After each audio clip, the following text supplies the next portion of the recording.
Part 3, Section 1, Habit and Intelligence, including habits and intellect, mind, habit, and impulse. In discussing habit and impulse, we have repeatedly met topics where reference to the work of thought was imperative.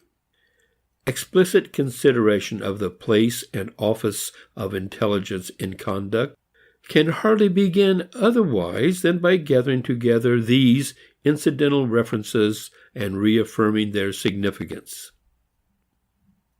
The stimulation of reflective imagination by impulse, its dependence upon established habits, and its effect in transforming habit and regulating impulse forms, accordingly, our first theme. Habits are conditions of intellectual efficiency. They operate in two ways upon intellect. Obviously, they restrict its reach, and they fix its boundaries. They are blinders that confine the eyes of mind to the road ahead. They prevent thought from straying away from its imminent occupation to a landscape more varied and picturesque, but irrelevant to practice. Outside the scope of habits, thought works gropingly, fumbling in confused uncertainty, and yet habit, made complete in routine, shuts in thought so effectually that it is no longer needed or possible. The routine ear's road is a ditch out of which he cannot get, whose sides enclose him, directing his course so thoroughly that he no longer thinks of his path or his destination. All habit forming involves the beginning of an intellectual specialization, which, if unchecked, ends in thoughtless action. Significantly enough, this full-blown result is called absent-mindedness. Stimulus and response are mechanically linked together in an unbroken chain. Each successive act, facilely evoked by its predecessor, pushes us automatically into the next act of a predetermined series. Only a signal flag of distress recalls consciousness to the task of carrying on. Fortunately, nature, which beckons us to this path of least resistance, also puts obstacles in the way of our complete acceptance of its invitation. Success in achieving a ruthless and dull efficiency of action is thwarted by untoward circumstance. The most skillful aptitude bumps at times into the unexpected, and so gets into trouble from which only observation and invention can extricate it. Efficiency in following a beaten path has then to be converted into breaking a new road through strange lands. Nevertheless, what in effect is love of ease has masqueraded morally as love of perfection. A goal of finished accomplishment has been set up, which, if it were attained, would mean only mindless action. It has been called complete and free activity, when in truth it is only a treadmill activity, or marching in one place. The practical impossibility of reaching in an all-around way and all at once such a perfection has been recognized. But such a goal has nevertheless been conceived as the ideal, and progress has been defined as approximation to it. Under diverse intellectual skies, the ideal has assumed diverse forms and colors, but all of them have involved the conception of a completed activity, a static perfection.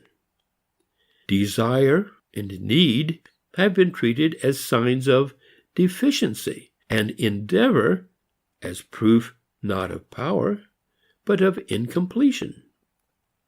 In Aristotle, this conception of an end which exhausts all realization and excludes all potentiality, appears as a definition of the highest excellence. It, of necessity, excludes all want and struggle and all dependencies. It is neither practical nor social. Nothing is left but a self-revolving, self-sufficing thought engaged in contemplating its own sufficiency. Some forms of Oriental morals have united this logic with a profounder psychology and have seen that the final terminus of this road is nirvana, an obliteration of all thought and desire. In medieval science, the ideal reappeared as a definition of heavenly bliss accessible only to a redeemed immortal soul. Herbert Spencer is far enough away from Aristotle, medieval Christianity, and Buddhism, but the idea reemerges in his conception of a goal of evolution in which adaptation of organism to environment is complete and final. In popular thought, the conception lives in the vague thought of a remote state of attainment in which we shall be beyond temptation, and in which virtue by its own inertia will persist as a triumphant consummation. Even Kant, who begins with a complete scorn for happiness, ends with an ideal of the eternal and undisturbed union of virtue and joy, though in his case nothing but a symbolic approximation is admitted to be feasible. The fallacy in these versions of the same idea is perhaps the most pervasive of all fallacies in philosophy. So common is it that one questions whether it might not be called the philosophical fallacy.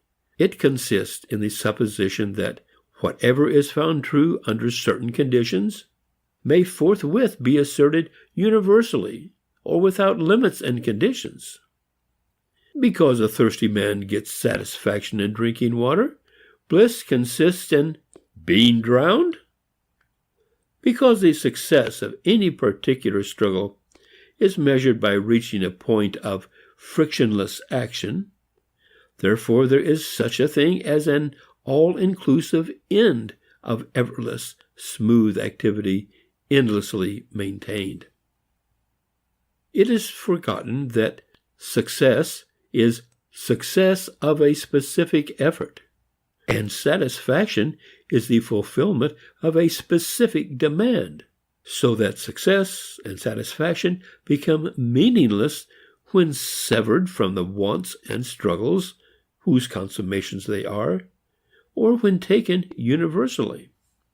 The philosophy of nirvana comes the closest to admission of this fact, but even it holds nirvana to be desirable.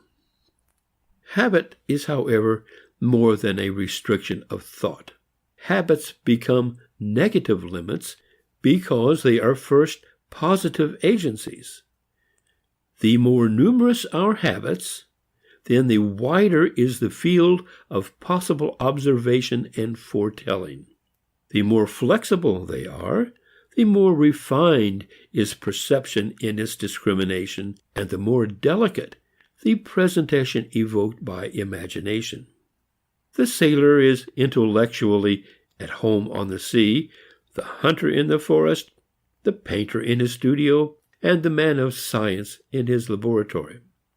These commonplaces are universally recognized in the concrete, but their significance is obscured and their truth denied in the current general theory of mind.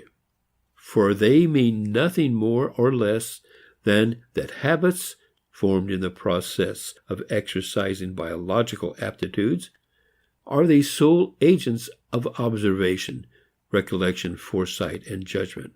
A mind or consciousness or soul in general which performs these operations is a myth. The doctrine of a single, simple, indissoluble soul was the cause and the effect of failure to recognize that concrete habits are the means of knowledge and thought. Many who think themselves scientifically emancipated and who freely advertise the soul as a superstition perpetuate a false notion of what knows, that is, of a separate knower. Nowadays, they usually fix upon consciousness in general as a stream or process or entity, or else, more specifically, upon sensations and images as the tools of intellect, or sometimes they think they have scaled the last heights of realism by adverting grandiosely to a formal knower in general who serves as one term in the knowing relation. By dismissing psychology as irrelevant to knowledge and logic, they think to conceal the psychological monster they have conjured up. Now, it is dogmatically stated that no such conceptions of the seat, agent, or vehicle will go psychologically at the present time. Concrete habits do all the perceiving, recognizing, imagining, recalling, judging, conceiving, and reasoning that is done. Consciousness, whether as a stream or as special sensations and images, expresses functions of habits, phenomena of their formation, operation, their interruption, and reorganization. Yet, habit does not of itself know, for it does not of itself stop to think, observe, or remember. Neither does impulse of itself engage in reflection or contemplation. It just lets go. Habits by themselves are too organized, too insistent, and determinate to need to indulge in inquiry or imagination. And impulses are too chaotic, tumultuous, and confused to be able to know even if they wanted to. Habit as such is too definitely adapted to an environment to survey or analyze it. And impulse is too indeterminately related to the environment to be capable of reporting anything about it. Habit incorporates, enacts, or overrides objects, but it does not know them. Impulse scatters and obliterates them with its restless stir. A certain delicate combination of habit and impulse is requisite for observation, memory, and judgment. Knowledge, which is not projected against the black unknown, lives in the muscles, not in consciousness. We may, indeed, be said to know how by means of our habits, and a sensible intimation of the practical function of knowledge has led men to identify all acquired practical skill, or even the instinct of animals, with knowledge. We walk and read aloud. We get off and on streetcars. We dress and undress and do 1,000 useful acts without thinking of them. We know something, namely, how to do them. Bergson's philosophy of intuition is hardly more than an elaborately documented commentary on the popular conception that by instinct a bird knows how to build a nest and a spider to weave a web. But after all, this practical work done by habit and instinct in securing prompt and exact adjustment to the environment is not knowledge, except by courtesy. Or if we choose to call it knowledge, and no one has the right to issue a ukase to the contrary, then other things also called knowledge, knowledge of and about things, knowledge that things are thus and so, knowledge that involves reflection and conscious appreciation remains of a different sort, unaccounted for and undescribed. For it is a commonplace that the more suavely efficient a habit, the more unconsciously it operates. Only a hitch in its workings occasions emotion and provokes thought. Carlyle and Rousseau, hostile in temperament and outlook, yet agree in looking at consciousness as a kind of disease. Since we have no consciousness of bodily or mental organs as long as they work at ease and perfect health, the idea of disease is, however, aside from the point, unless we are pessimistic enough to regard every slip in total adjustment of a person to its surroundings as something abnormal, a point of view which once more would identify well-being with perfect automatism. The truth is that in every waking moment, the complete balance of the organism and its environment is constantly interfered with and as constantly restored. Hence the stream of consciousness in general, and in particular that phase of it celebrated by William James as alternation of flights and perchings. Life is interruptions and recoveries. Continuous interruption is not possible in the activities of an individual. Absence of perfect equilibrium is not equivalent to a complete crushing of organized activity. When the disturbance amounts to such a pitch as that the self goes to pieces, it is like shell shock.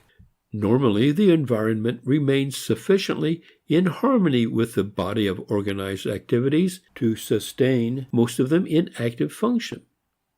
But a novel factor in these surroundings releases some impulse which tends to initiate a different and incompatible activity to bring about a redistribution of the elements of organized activity between those have been respectively central and subsidiary. Thus, the guided hand by the eye moves toward a surface. Visual quality is the dominant element. The hand comes in contact with an object. The eye does not cease to operate, but some unexpected quality of touch, a voluptuous smoothness or annoying heat, compels a readjustment in which the touching, handling activity strives to dominate the action. Now at these moments of a shifting in activity, conscious feeling and thought arise and are accentuated. The disturbed adjustment of an organism and environment is reflected in a temporary strife which concludes in a coming to terms of the old habit and the new impulse. In this period of redistribution, impulse determines the direction of movement. It furnishes the focus about which reorganization swirls. Our attention, in short, is always directed forward to bring to notice something which is imminent, but which as yet escapes us. Impulse defines the peering, the search, the inquiry. It is, in logical language, the movement into the unknown, not into the immense inane of the unknown at large, but to that special unknown, which, when it is hit upon, restores an ordered, unified action. During this search, old habit supplies content, filling definite and recognizable subject matter. It begins as vague presentiment of what we are going towards. As organized habits are definitely deployed and focused, the confused situation takes on form. It is cleared up. The essential function of intelligence. Processes become objects. Without habit, there is only irritation and confused hesitation. With habit alone, there is a machine-like repetition, a duplicating reoccurrence of old acts. With conflict of habits and release of impulse, there is conscious search. the psychology of thinking, the trinity of intellect, conscience, and its alleged separate subject matter. We are going far afield from any direct moral issue, but the problem of the place of knowledge and judgment in conduct depends upon getting the fundamental psychology of thought straightened out. So, the excursion must be continued. We compare life to a traveler faring forth. We may consider him first at a moment where his activity is confident, straightforward, and organized. He marches on, giving no direct attention to his path, nor thinking of his destination. Abruptly he is pulled up, arrested. Something is going wrong in his activity. From the standpoint of an onlooker, he has met an obstacle which must be overcome before his behavior can be unified into a successful ongoing.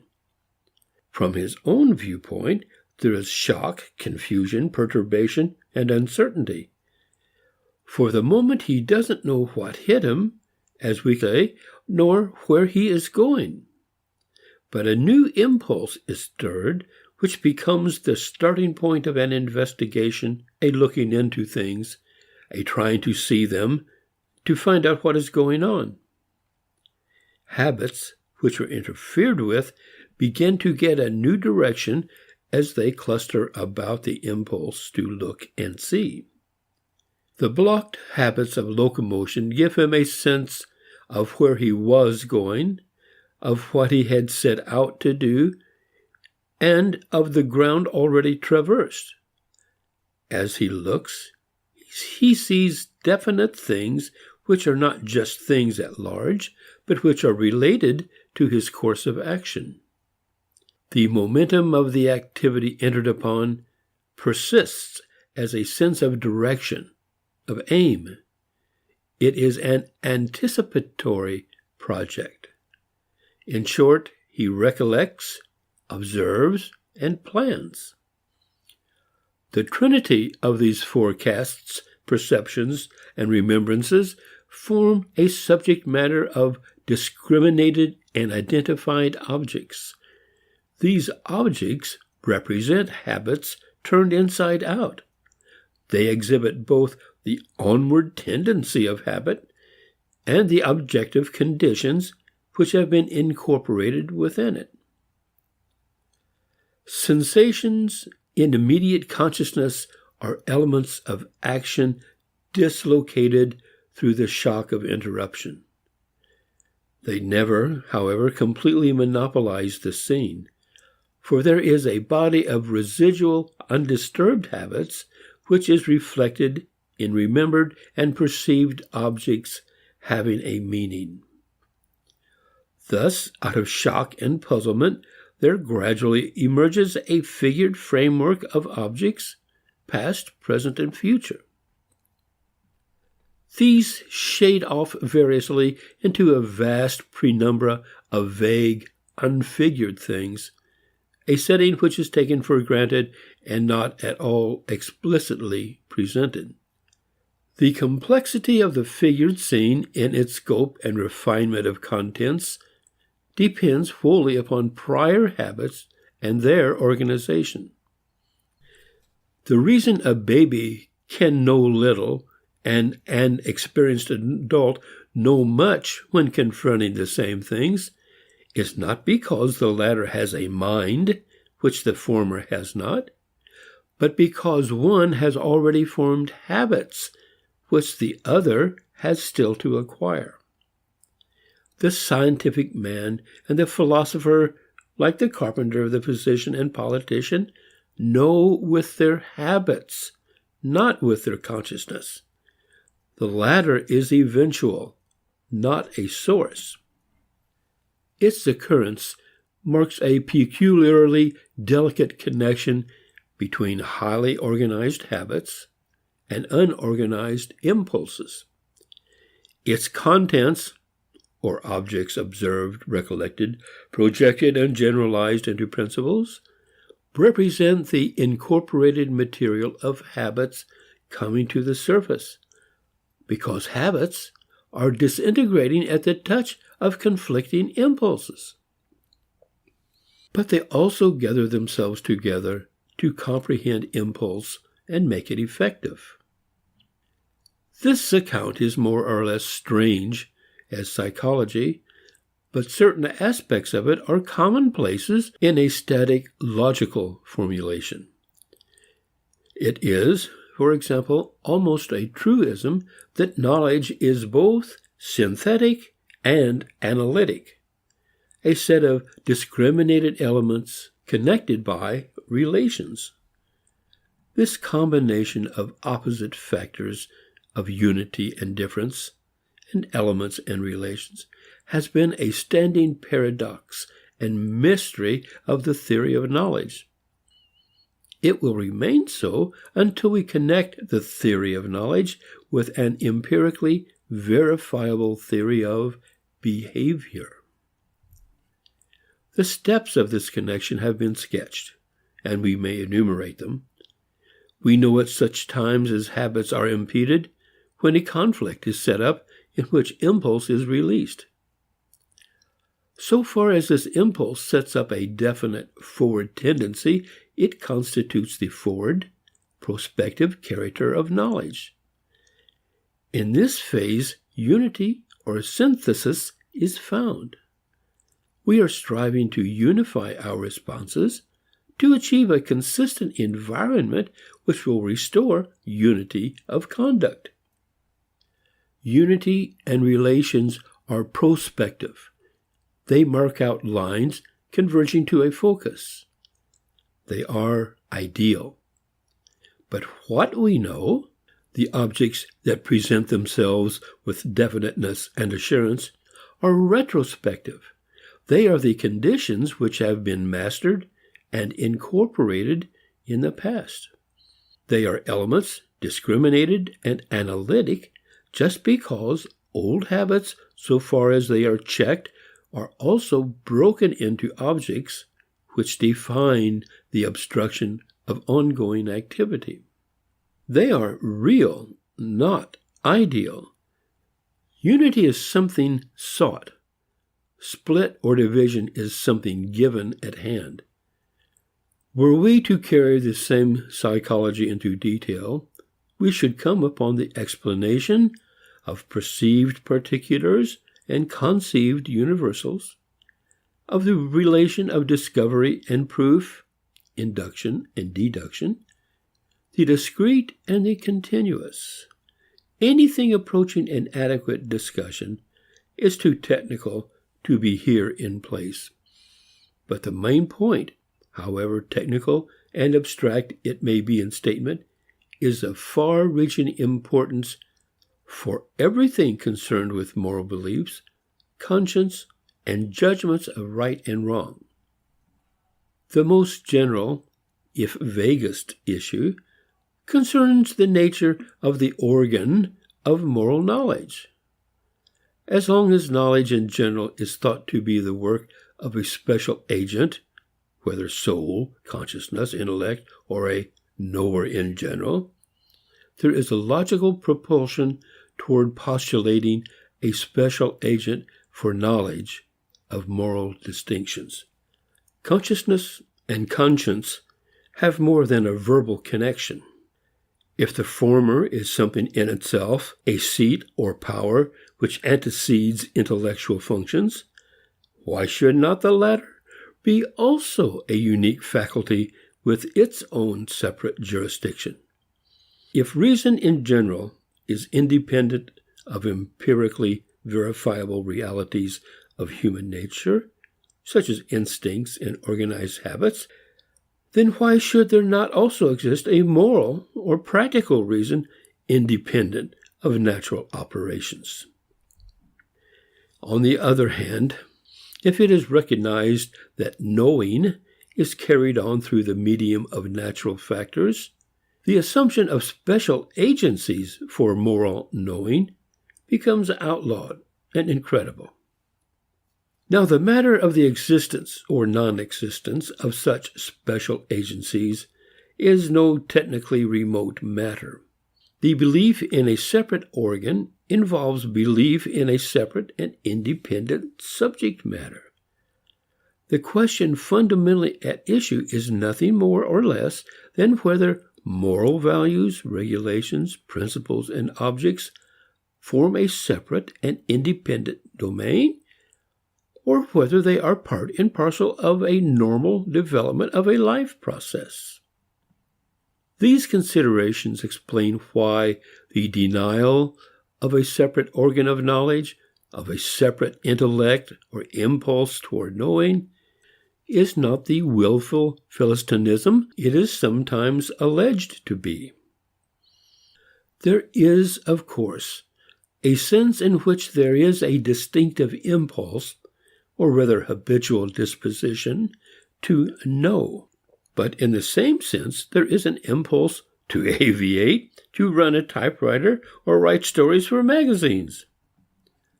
Some activities result in knowledge, others result in these other things. The result may be so important as to induce distinctive attention to the activities in order to foster them. From an incident, almost a byproduct, attainment of truth, physical, social, and moral, may become the leading characteristic of some activities. Under such circumstances, they become transformed. Knowing is then a distinctive activity with its own ends and its peculiarly adapted processes. All this is a matter of course. Having hit upon knowledge accidentally, as it were, and the product being liked and its importance noted, knowledge-getting becomes, on occasion, a definite occupation. And education confirms the disposition, as it may confirm that of a musician or carpenter or tennis player. But there is no more an original separate impulse or power in one case than in the other. Every habit is impulsive, that is, projective and urgent, and the habit of knowing is no exception. The reason for insisting on this fact is not failure to appreciate the distinctive value of knowledge when once it comes into existence. This value is so immense it may be called unique. The aim of the discussion is not to subordinate knowing to some hard, prosaic, utilitarian end. The reason for insistence upon the derivative position of knowing in activity roots in a sense for fact, and in a realization that the doctrine of a separate original power and impulse of knowledge cuts knowledge off from other phases of human nature and results in its non-natural treatment.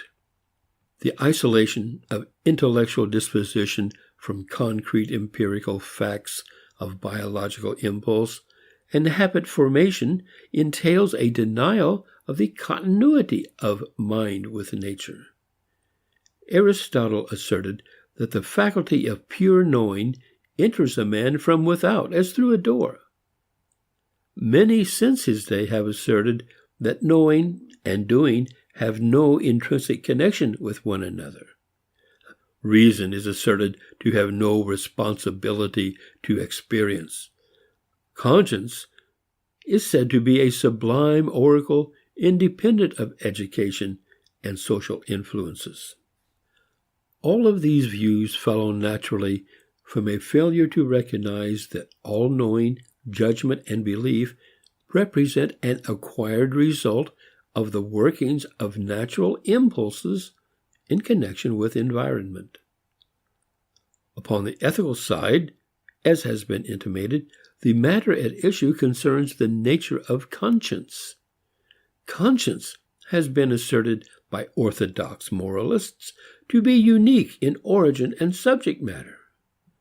This same view is embodied by implication in all those popular methods of moral training which attempt to fix rigid authoritative notions of right and wrong by disconnecting moral judgments from the aids and tests which are used in other forms of knowledge. Thus, it has been asserted that conscience is an original faculty of illumination, which, if it has not been dimmed by indulgence in sin, shines upon moral truths and objects and reveals them without effort for precisely what they are. Those who hold this view differ enormously amongst themselves as to the nature of the objects of conscience. Some hold them to be general principles, others individual acts, others the order of worth among motives, others the sense of duty in general, and others the unqualified authority of right. Still others carry the implied logic of authority to conclusion and identify knowledge of moral truths with a divine supernatural revelation of a code of commandments.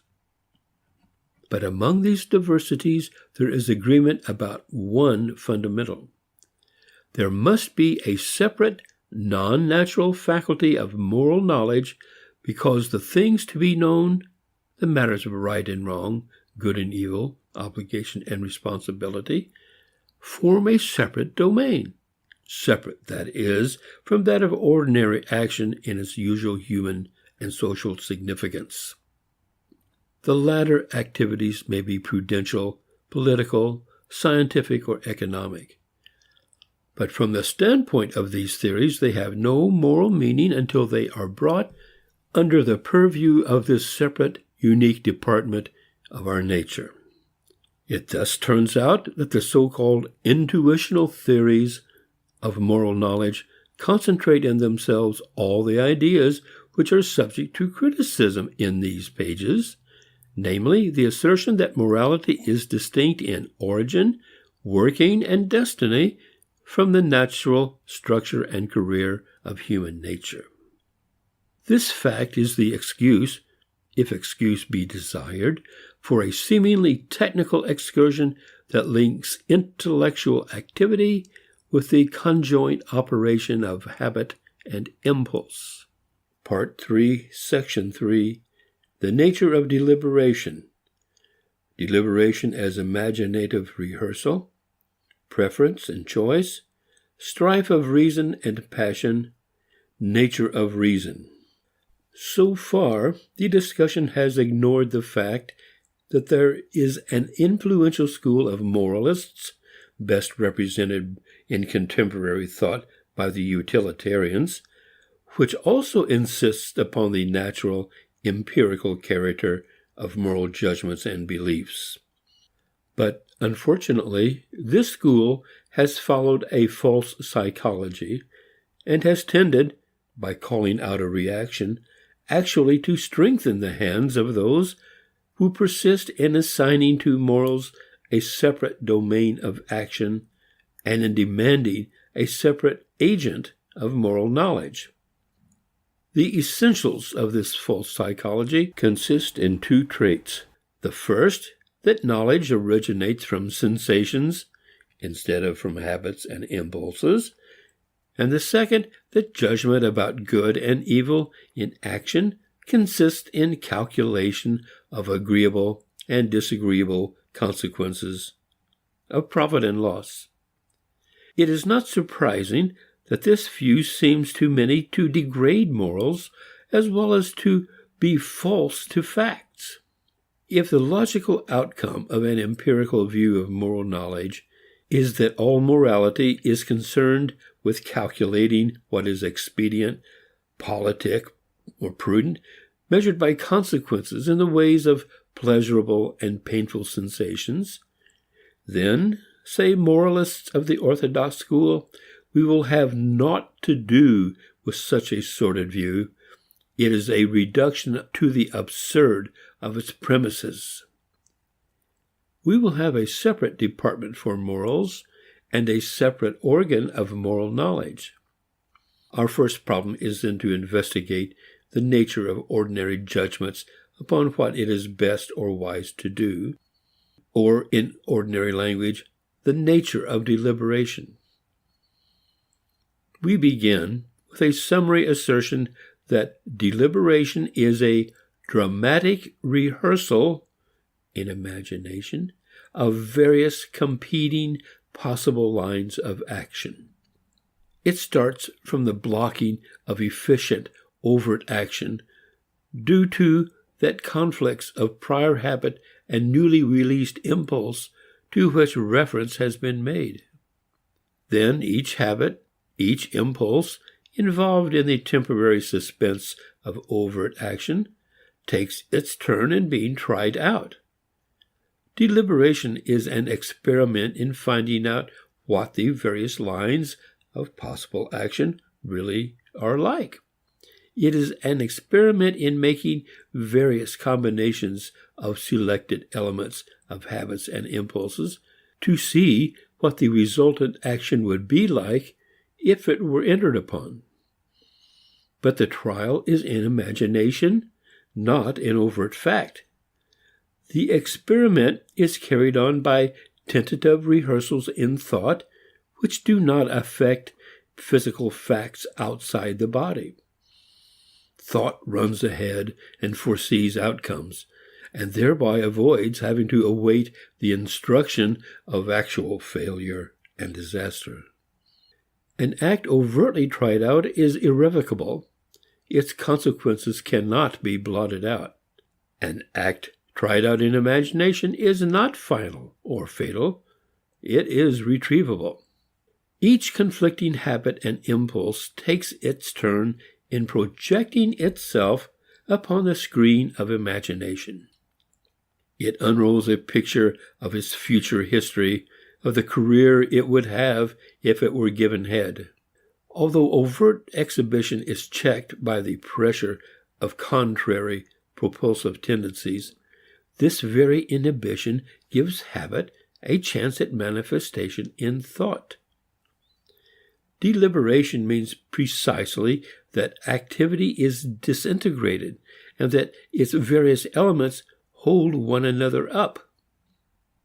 While none has force enough to become the center of a redirected activity or to dominate a course of action, each has enough power to check others from exercising mastery. Activity does not cease in order to give way to reflection. Activity is turned from execution into intra-organic channels, resulting in dramatic rehearsal. If activity were directly exhibited, it would result in certain experiences and contacts with the environment. It would succeed by making environing objects, things, and persons co-partners in its forward movement, or else it would run against obstacles and be troubled, possibly defeated.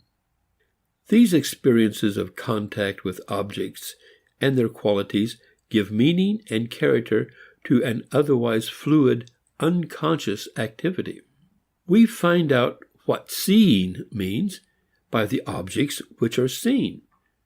They constitute the significance of visual activity, which would otherwise remain a blank. Pure activity is for consciousness pure emptiness. It acquires a content or filling of means only in static termini, what it comes to rest in, or in the obstacles which check its onward movement and deflect it. As has been remarked, the object is that which objects. There is no difference in this respect between a visible course of conduct and one proposed in deliberation. We have no direct consciousness of what we propose to do. We can judge its nature, assign its meaning, only by following it to the situations whither it leads, noting the objects against which it runs, and seeing how they rebuff, or unexpectedly encourage it. In imagination, as in fact, we know a road only by what we see as we travel on it. Moreover, the objects which prick out the course of proposed act, until we see its design, also serve to direct eventual overt activity. Every object hit upon as the habit traverses its imaginary path has a direct effect upon existing activities. It reinforces, inhibits, and redirects habits already working, or stirs up others which had not previously actively entered in. In thought as well as in overt action, the objects experienced in following out a course of action attract, repel, satisfy, annoy, promote, and retard. Thus, deliberation proceeds. To say that at last it ceases is to say that choice or decision takes place. Well, what then is choice? Simply hitting in imagination upon an object which furnishes an adequate stimulus to the recovery of overt action. Choice is made as soon as some habit or combination of elements of habits and impulse find a way fully open. Then energy is released, the mind is made up, composed, and unified. As long as deliberation pictures shoals or rocks, or troublesome gales as marking the route of a contemplated voyage, deliberation goes on. But when the first various factors in action fit harmoniously together, when imagination finds no annoying hindrance, when there is a picture of open seas, filled sails, and favoring winds, the voyage is definitely entered upon. This decisive direction of action constitutes choice. It is a great error to suppose that we have no preferences until there is a choice. We are always biased beings, tending in one direction rather than another. The occasion of deliberation is an excess of preferences, not natural apathy or an absence of likings. We want things that are incompatible with one another. Therefore, we have to make a choice of what we really want or of the course of action, that is, which most fully releases activities. Choice is not the emergence of preference out of indifference. It is the emergence of a unified preference out of competing preferences. Biases that had held one another in check now, temporarily at least, reinforce one another and constitute a unified attitude. The moment arrives when imagination pictures an objective consequence of action which supplies an adequate stimulus and releases definitive action. All deliberation is a search for a way to act, not for a final terminus. Its office is to facilitate stimulation. Hence, there is a reasonable and unreasonable choice. The object thought of may simply stimulate some impulse or habit to a pitch of intensity where it is temporarily irresistible. It then overrides all competitors and secures for itself the sole right-of-way. The object looms large in imagination. It swells to fill the field. It allows no room for alternatives. It absorbs us, enraptures us, carries us away, sweeps us off our feet by its own attractive force. Then choice is arbitrary and unreasonable. But the object thought of may be one which stimulates by unifying and harmonizing different competing tendencies. It may release an activity in which all are fulfilled, not indeed in their original form, but in a sublimated fashion, that is, in a way which modifies the original direction of each by reducing it to a component along with others in an action of transformed quality. Nothing is more extraordinary than the delicacy, promptness, and ingenuity with which deliberation is capable of making eliminations and recombinations in projecting the course of a possible activity. To every shade of imagined circumstance there is a vibrating response, and to every complex situation a sensitiveness as to its integrity, a feeling of whether it does justice to all facts, or overrides some to the advantage of others. Decision is reasonable when deliberation is so conducted. There may be error in the result, but it comes from lack of data, not from ineptitude in handling them.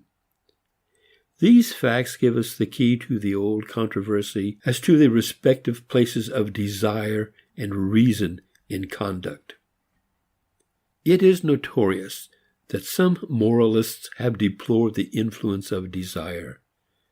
They have found the heart of strife between good and evil in the conflict of desire with reason, in which the former has force on its side and the latter authority. But reasonableness is in fact a quality of an effective relationship among desires rather than a thing opposed to desire. It signifies the order, perspective, and proportion which is achieved during deliberation out of a diversity of earlier incompatible preferences. Choice is reasonable when it induces us to act reasonably, that is, with regard to the claims of each of the competing habits and impulses. This implies, of course, the presence of a comprehensive object, one which coordinates, organizes, and functions each factor of the situation which give rise to conflict, suspense, and deliberation. This is true when some bad impulses and habits enter in, as when approved ones require unification. We have already seen the effects of choking them off, of efforts at direct suppression. Bad habits can be subdued only by being utilized as elements in a new, more generous and comprehensive scheme of action, and good ones be preserved from rot only by similar use. The nature of the strife of reason and passion is well stated by William James. The cue of passion, he says, in effect, is to keep imagination dwelling upon those objects which are congenial to it, which feed it, and which by feeding it intensify its force until it crowds out all thought of other objects. An impulse or habit which is strongly emotional magnifies all objects that are congruous with it, and smothers those which are opposed whenever they present themselves. A passionate activity learns to work itself up artificially, as Oliver Cromwell indulged in fits of anger when he wanted to do things that his conscience would not justify. A presentiment is felt that if the thought of contrary objects is allowed to get a lodgment in imagination, these objects will work and work to chill and freeze out the ardent passion of the moment. The conclusion is not that the emotional, passionate phase of action can be or should be eliminated in behalf of a bloodless reason. More passions, not fewer, is the answer. To check the influence of hate, there must be sympathy, while to rationalize sympathy, there are needed emotions of curiosity, caution, and respect for the freedom of others. Dispositions which evoke objects which balance those called up by sympathy and prevent its degeneration into maudlin sentiment and meddling interference. Rationality, once more, is not a force to evoke against impulse and habit. It is the attainment of a working harmony among diverse desires. Reason, as a noun, signifies the happy cooperation of a multitude of dispositions, such as sympathy, curiosity, exploration, experimentation, frankness, and pursuit to follow things through, circumspection, to look about at the context, etc., etc. The elaborate systems of science are born not of reason, but of impulses at first slight and flickering. Impulses to handle, move about, to hunt, to uncover, to mix things separated and divide things combined, to talk and to listen. Method is their effectual organization into continuous dispositions of inquiry, development, and testing. It occurs after these acts and because of their consequences. Reason, the rational attitude, is the resulting disposition, not a ready-made antecedent which can be invoked at will and set into movement. The man who would intelligently cultivate intelligence will widen, not narrow, his life of strong impulses, while aiming at their happy coincidence in cooperation. The clue of impulse is, as we say, to start something. It is in a hurry. It rushes us off our feet. It leaves no time for examination, memory, and foresight. But the clue of reason is, as the phrase goes, to stop and think.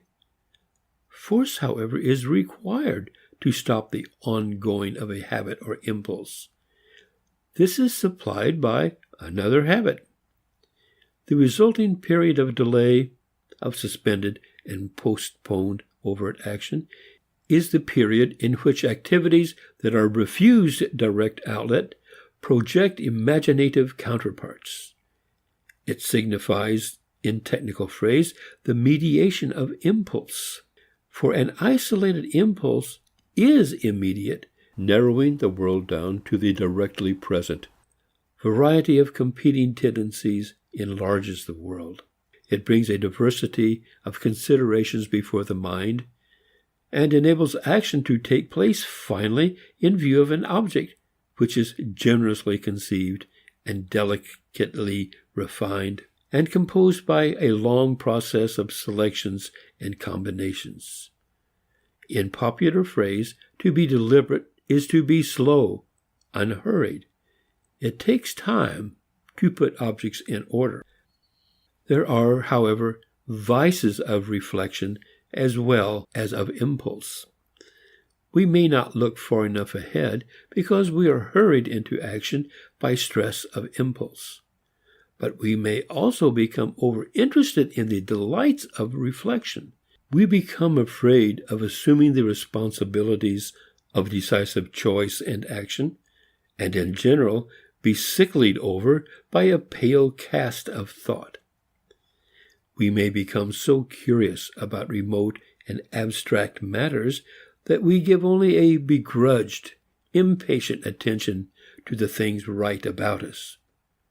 We may fancy we are glorifying the love of truth for its own sake when we are only indulging a pet occupation and slighting demands of the immediate situation. Men who devote themselves to thinking are likely to be unusually unthinking in some respects, as for example in immediate personal relationships. A man to whom exact scholarship is an absorbing pursuit may be more than ordinarily vague in ordinary matters. Humility and impartiality may be shown in a specialized field, and pettiness and arrogance in dealing with other persons. Reason is not an antecedent force which serves as a panacea. It is a laborious achievement of habit needing to be continually worked over. A balanced arrangement of propulsive activities manifested in deliberation, namely reason, depends upon a sensitive and proportionate emotional sensitiveness. Only a one-sided, over-specialized emotion leads to thinking of it as separate from emotion. The traditional association of justice and reason has good psychology back of it. Both imply a balanced distribution of thought and energy. Deliberation is irrational in the degree in which an end is so fixed, a passion or interest so absorbing, that the foresight of consequences is warped to include only what furthers execution of its predetermined bias. Deliberation is rational in the degree in which forethought flexibly remakes old aims and habits, institutes perception, and love of new ends and acts. Part 3, Section 4, Deliberation and Calculation. Dealing with error in utilitarian theory, place of the pleasant, hedonistic calculus, deliberation and prediction. We now return to a consideration of the utilitarian theory, according to which deliberation consists in calculation of the courses of action on the basis of the profit and loss to which they lead. The contrast of this notion with facts is obvious. The office of deliberation is not to supply an inducement to act by figuring out where the most advantage is to be procured. It is to resolve entanglements in existing activity, restore continuity, recover harmony, utilize loose impulse, and redirect habit. To this end, observation of present conditions and recollection of previous situations are devoted. Deliberation has its beginning in troubled activity, and its conclusion in choice of a course of action which straightens it out. It no more resembles the casting up of accounts of profit and loss and pleasures and pains than an actor engaged in drama resembles a clerk recording debit and credit items in his ledger. The primary fact is that man is a being who responds in action to the stimuli of the environment. This fact is complicated in deliberation, but it certainly is not abolished. We continue to react to an object presented in imagination as we react to objects presented in observation. The baby does not move to the mother's breast because of calculation of the advantages of warmth and food over against the pains of effort. Nor does the miser seek gold, nor the architect strive to make plans, nor the physician to heal, because of reckonings of comparative advantage and disadvantage. Habit or occupation furnishes the necessity of forward action in one case as instinct does in the other. We do not act from reasoning, but reasoning puts before us objects which are not directly or sensibly present, so that we may then react directly to these objects with aversion, attraction, indifference, or attachment, precisely as we would to the same objects if they were physically present. In the end, it results in a case of direct stimulus and response. In one case, the stimulus is presented at once through sense. In the other case, it is indirectly reached through memory and constructive imagination. But the matter of directness and indirectness concerns the way stimulus is reached, not the way in which it operates. Joy and suffering, pain and pleasure, the agreeable and disagreeable, play their considerable role in deliberation. Not, however, by way of a calculated estimate of future delights and miseries, but by way of experiencing present ones. The reaction of joy and sorrow, elation and depression, is as natural a response to objects presented in imagination as to those presented in sense. Complacency and annoyance follow hard at the heels of any object presented in image as they do upon its sensuous experience. Some objects, when thought of, are congruent to our existing state of activity. They fit in, they are welcome. They agree or are agreeable not as a matter of calculation, but as a matter of experienced fact. Other objects rasp. They cut across activity. They are tiresome, hateful, unwelcome. They disagree with the existing trend of activity. That is, they are disagreeable, and in no other way than as a bore who prolongs his visit, a dun we can't pay, or a pestiferous mosquito who goes on buzzing. We do not think of future losses and expansions. We think, through imagination, of objects into which, in the future, some course of action will run, and we are now delighted or depressed, pleased or pained at what is presented. This running commentary of likes and dislikes, attractions and disdains, joys and sorrows, reveals to any man who is intelligent enough to note them and to study their occasions his own character. It instructs him as to the composition and direction of the activities that make him what he is. To know what jars an activity and what agrees with it is to know something important about that activity and about ourselves. Someone may ask what practical difference it makes whether we are influenced by calculation of future joys and annoyances or by experience of present ones. To such a question, one can hardly reply except in the words, all the difference in the world. In the first place, no difference can be more important than that which concerns the nature of the subject matter of deliberation. The calculative theory would have it that this subject matter is future feelings and sensations, and that actions and thought are external means to get and avoid these sensations. If such a theory has any practical influence, it is to advise a person to concentrate upon his own most subjective and private feelings. It gives him no choice except between a sickly introspection and an intricate calculus of remote, inaccessible, and indeterminate results. In fact, deliberation, as a tentative trying out of various courses of action, is outlooking. It flies toward and settles upon objective situations, not upon feelings.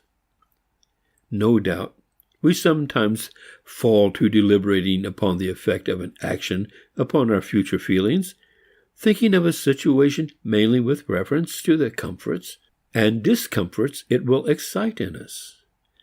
But these moments are precisely our sentimental moments of self-pity or self-glorification. They conduce to morbidity, sophistication, and isolation from others, while facing our acts in terms of their objective consequences leads to enlightenment and to consideration of others.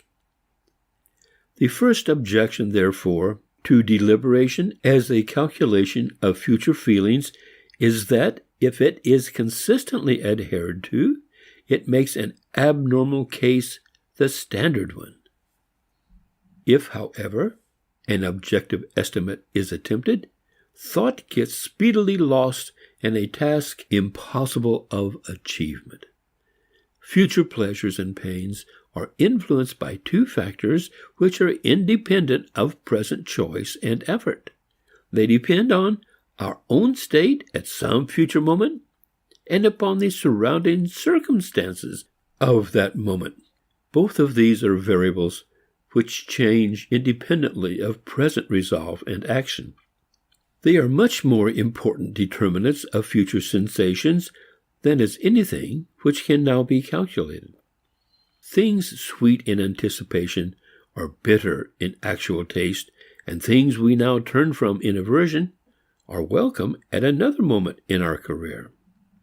Independently of deep changes in character, such as from mercifulness to callousness, from fretfulness to cheerfulness, there are unavoidable changes in the waxing and waning of activity. A child pictures a future of unlimited toys and unrestricted sweetmeats. An adult pictures an object as giving pleasure while he is empty, while the thing arrives in a moment of repletion. A sympathetic person reckons, upon the utilitarian basis, the pains of others as a debit item in his calculations. But why not harden himself so that others' sufferings won't count? Why not foster an arrogant cruelty so that the suffering of others, which will follow from one's own action, will fall on the credit side of the reckoning, be pleasurable, all to the good? Future pleasures and pains, even of one's own, are among the things most elusive of calculation. Of all things, they lend themselves least readily to anything approaching a mathematical calculus. And the further into the future we extend our view, and the more the pleasures of others enter into the account, the more hopeless does the problem of estimating future consequences become. All of the elements become more and more indeterminate. Even if one could form a fairly accurate picture of the things that give pleasure to most people at the present moment, an exceedingly difficult task, he cannot foresee the detailed circumstances which will give a decisive turn to enjoyment at future times and remote places. Do pleasures, due to defective education or unrefined disposition, to say nothing of the pleasures of sensuality and brutality, rank the same as those of cultivated persons having acute social sensitiveness? The only reason the impossibility of the hedonistic calculus is not self-evident is that theorists, in considering it, unconsciously substitute for calculation of future pleasures an appreciation of present ones, a present realization in imagination of future objective situations. For, in truth, a man's judgment of future joys and sorrows is but a projection of what now satisfies and annoys him. A man of considerate disposition now feels hurt at the thought of an act bringing harm to others, and so he is on the lookout for consequences of that sort, ranking them as of high importance. He may even be so abnormally sensitive to such consequences that he is held back from needed vigorous action. He fears to do the things which are for the real welfare of others because he shrinks from the thought of the pain to be inflicted upon them by needed measures. A man of an executive type, engrossed in carrying through a scheme, will react in present emotion to everything concerned with its external success. The pain its execution brings to others will not occur to him, or if it does, his mind will easily glide over it. This sort of consequence will seem to him of slight importance in comparison with the commercial or political changes which bulk in his plan. What a man foresees and fails to foresee, what he appraises highly and at a low rate, what he deems important and trivial, what he dwells upon and what he slurs over, what he easily recalls and what he naturally forgets, all of these things depend upon his character. His estimate of future consequences of the agreeable and annoying is consequently of much greater value as an index of what he now is than as a prediction of future results. One has only to read between the lines to see the enormous difference that marks off modern utilitarianism from Epicureanism in spite of similarities in professed psychologies. Epicureanism is too worldly wise to indulge in attempts to base present action upon precarious estimates of future and universal pleasures and pains. On the contrary, it says, let the future go, for life is uncertain. Who knows when it will end, or what fortune the morrow will bring? Foster then with jealous care every gift of pleasure now allotted to you. Dwell upon it with lingering love. Prolong it as best you may. Utilitarianism, on the contrary, was a part of a philanthropic and reform movement of the 19th century. Its recommendation of an elaborate and impossible calculus was in reality part of a movement to develop a type of character which should have a wide social outlook, sympathy with the experiences of all sentient creatures, and one zealous about the social effects of all proposed acts, especially those of collective legislation and administration. It was concerned not with extracting the honey of the passing moment, but with breeding improved bees and constructing hives. After all, the object of foresight of consequences is not to predict the future. It is to ascertain the meaning of present activities and to secure, so far as possible, a present activity with a unified meaning. We are not the creators of heaven and earth. We have no responsibility for their operations, save as their motions are altered by our movements. Our concern is with the significance of that slight fraction of total activity which starts from ourselves. The best laid plans of men as well of mice gang agley, and for the same reason, inability to dominate the future. The power of man and mouse is infinitely constricted in comparison with the power of events. Men always build better or worse than they know, for their acts are taken up into the broad sweep of events.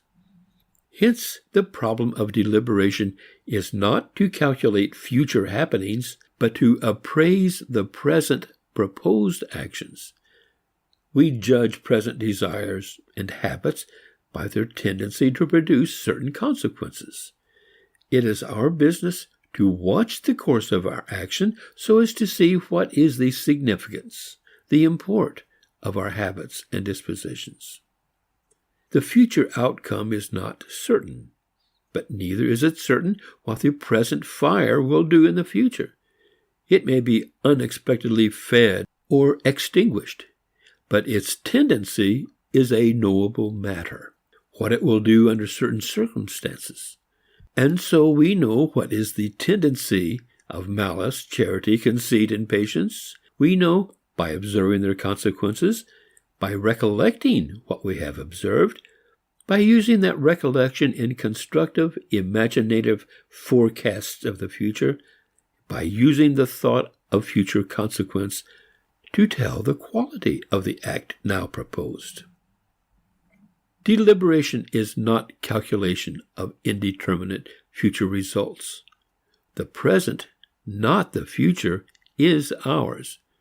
No shrewdness, no store of information will make it ours, but by constant watchfulness concerning the tendency of acts, by noting disparities between former judgments and actual outcomes, and tracing that part of the disparity that was due to deficiency and excess in disposition, we come to know the meaning of present acts and to guide them in the light of that meaning. The moral is to develop conscientiousness, ability to judge the significance of what we are doing and use that judgment in directing what we do, not by means of direct cultivation of something called conscience or reason, or a faculty of moral knowledge, but by fostering those impulses and habits which experience has shown to make us sensitive, generous, imaginative, and impartial in perceiving the tendency of our inchoate, dawning activities. Every attempt to forecast the future is subject, in the end, to the auditing of present concrete impulse and habit. Therefore, the important thing is the fostering of those habits and impulses which lead to a broad, just, sympathetic survey of situations. The occasion of deliberation, that is, of the attempt to find a stimulus to complete overt action in thought of some future object, is confusion and uncertainty in present activities. A similar division in activities and need of a like deliberative activity, for the sake of recovery of unity, is sure to reoccur again and again, no matter how wise the decision.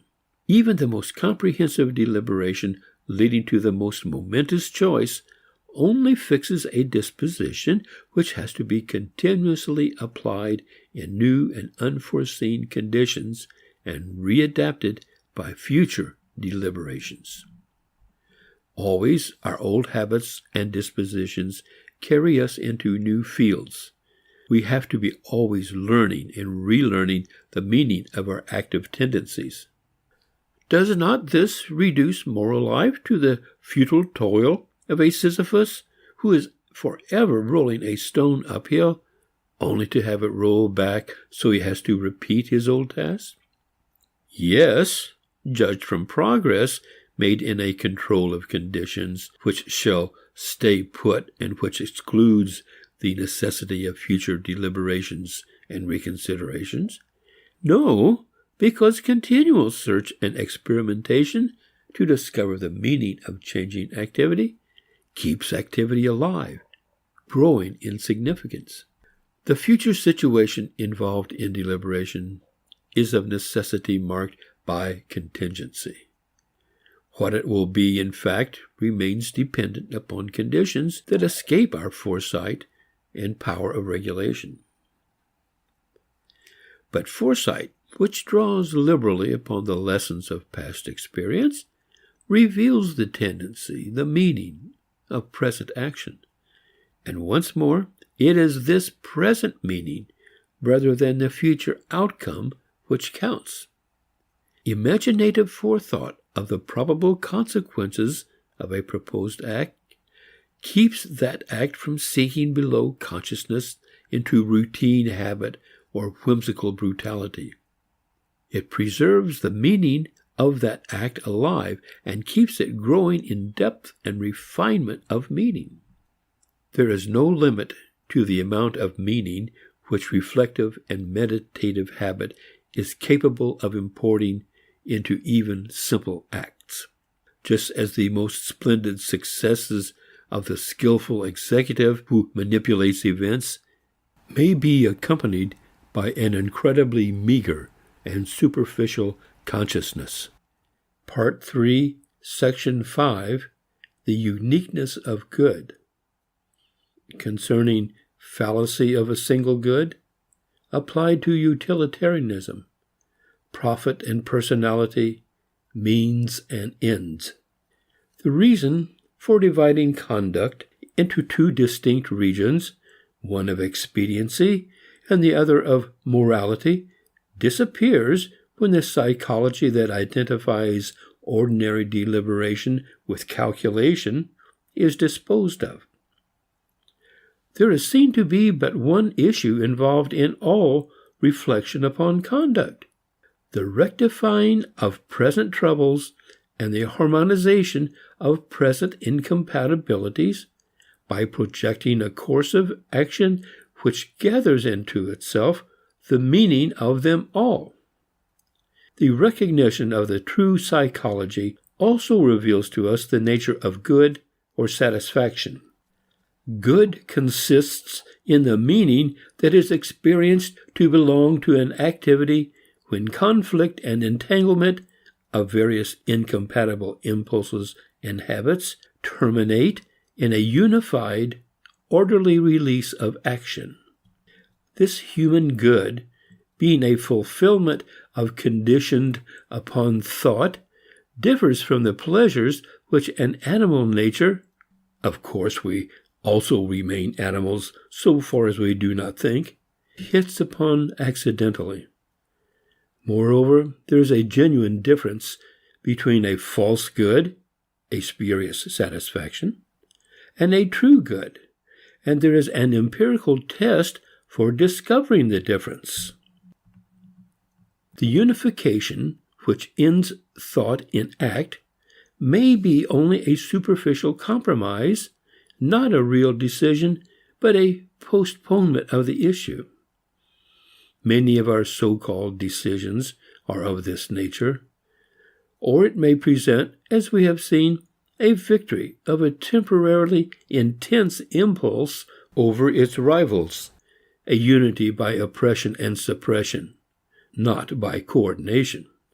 These seeming unifications, which are not unifications of fact, are revealed by the event and by subsequent occurrences. It is one of the penalties of evil choice, perhaps the chief penalty, that the wrongdoer becomes more and more incapable of detecting these objective revelations of himself. In quality, the good is never twice alike. It never copies itself. It is new every morning, fresh every evening. It is unique in its every presentation, for it marks the resolution of a distinctive complication of competing habits and impulses which can never repeat itself. Only with a habit rigid to the point of immobility could exactly the same good recur twice. And with such rigid routines, the same good does not after all recur, for it does not even occur. There is no consciousness at all, either of good or bad. Rigid habits sink below the level of any meaning at all. And since we live in a moving world, they plunge us finally against conditions to which they are not adapted, and so terminate in disaster. To utilitarianism, with all its defects, belongs the distinction of enforcing, in an unforgettable way, the fact that moral good, like every good, consists in a satisfaction of the forces of human nature, in welfare, in happiness. To Bentham remains, in spite of all crudities and eccentricities, the imperishable renown of forcing home to the popular consciousness that conscience, intelligence applied to in moral matters, is too often not intelligence, but is veiled caprice, dogmatic ipse dixitism, and vested class interest. It is truly conscience only as it contributes to relief of misery and promotion of happiness. An examination of utilitarianism brings out, however, the catastrophe involved in thinking of the good, to which intelligence is pertinent, as consisting in future pleasures and pains, and moral reflection as their algebraic calculus. It emphasizes the contrast between such conceptions of good and of intelligence and the facts of human nature, according to which good, happiness, is found in the present meaning of activity, depending upon the proportion, order, and freedom introduced into it by thought as it discovers objects which release and unify otherwise contending elements. An adequate discussion of why utilitarianism, with its just insight into the central place of good and its ardent devotion to rendering morals more intelligent and more equitably human, took its one-sided course and thereby provoked an intensified reaction to the transcendental and dogmatic morals, would take us far afield into social conditions and the antecedent history of thought. We can deal with only one factor, the domination of intellectual interest by economic considerations. The Industrial Revolution was bound in any case to give a new direction to thought. It enforced liberation from otherworldly concerns by fixing attention upon the possibility of the betterment of this world through control and utilization of natural forces. It opened up marvelous possibilities in industry and commerce, and new social conditions conducive to invention, ingenuity, enterprise, constructive energy, and an impersonal habit of mind dealing with mechanisms rather than appearances. But new movements do not start in a new and clear field. The context of old institutions and corresponding habits of thought persisted. The new movement was perverted in theory because prior established conditions deflected it in practice. Thus, the new industrialism was largely the old feudalism, living in a bank instead of a castle, and brandishing the check of credit instead of the sword. An old theological doctrine of total depravity was continued and carried over in the idea of an inherent laziness of human nature, which rendered it averse to useful work unless bribed by expectations of pleasure or driven by fears of pains. This being the incentive to action, it followed that the office of reason is only to enlighten the search for good or gain by instituting a more exact calculus of profit and loss. Happiness was thus identified with a maximum net gain of pleasures on the basis of analogy with business conducted for pecuniary profit and directed by means of a science of accounting dealing with quantities of receipts and expenses expressed in definite monetary units. Footnote 6. I owe the suggestion of this mode of interpreting the hedonistic calculus of utilitarianism to Dr. Wesley Mitchell. See his articles in Journal of Political Economy, Volume 18. Compare also his article in Political Science Quarterly, Volume 33. End footnote. For business was conducted, as a matter of fact, with primary reference to procuring gain and averting loss.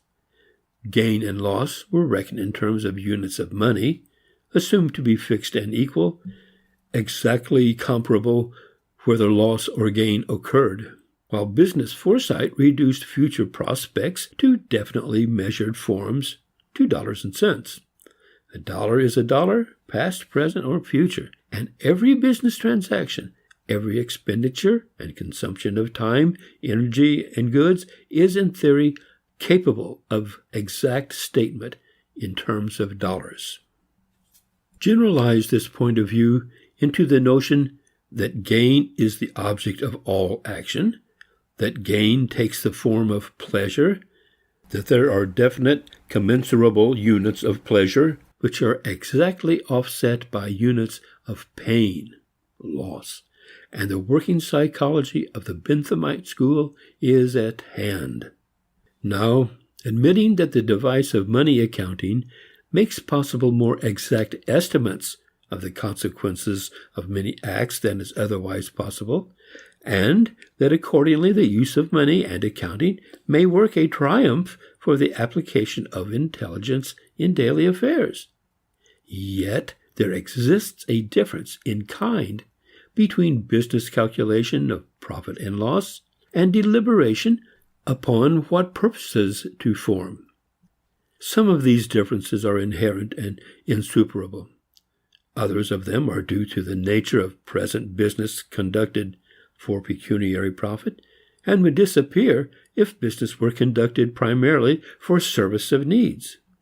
But it is important to see how, in the latter case, the assimilation of business accounting and normal deliberation would occur.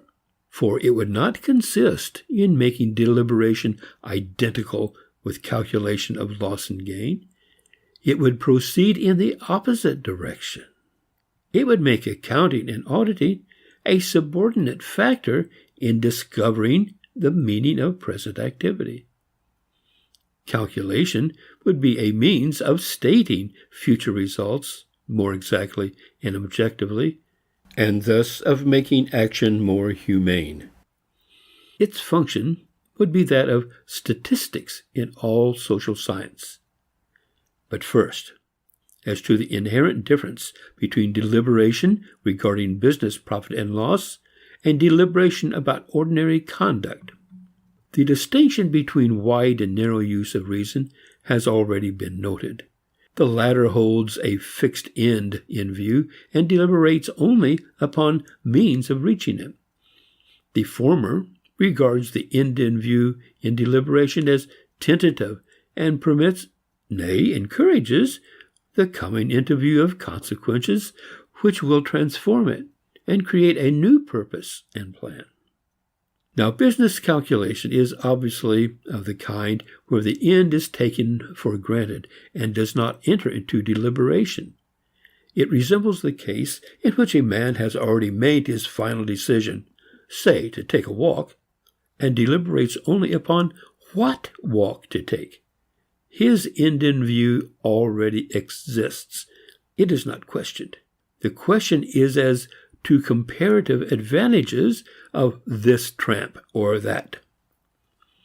Deliberation is not free, but occurs within the limits of a decision reached by some prior deliberation, or else fixed by unthinking routine.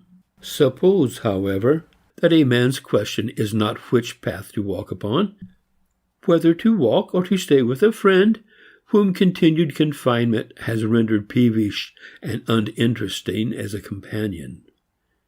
The utilitarian theory demands that, in the latter case, the two alternatives will be of the same kind, alike in quality, that their only difference be a quantitative one, of plus or minus in pleasure.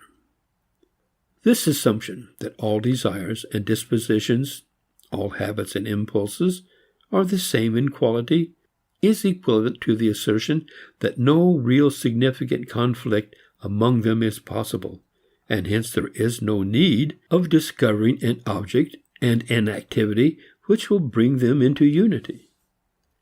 It asserts by implication that there is no genuine doubt or suspense as to the meaning of any impulse or habit. Their meaning is ready-made, fixed. Pleasure.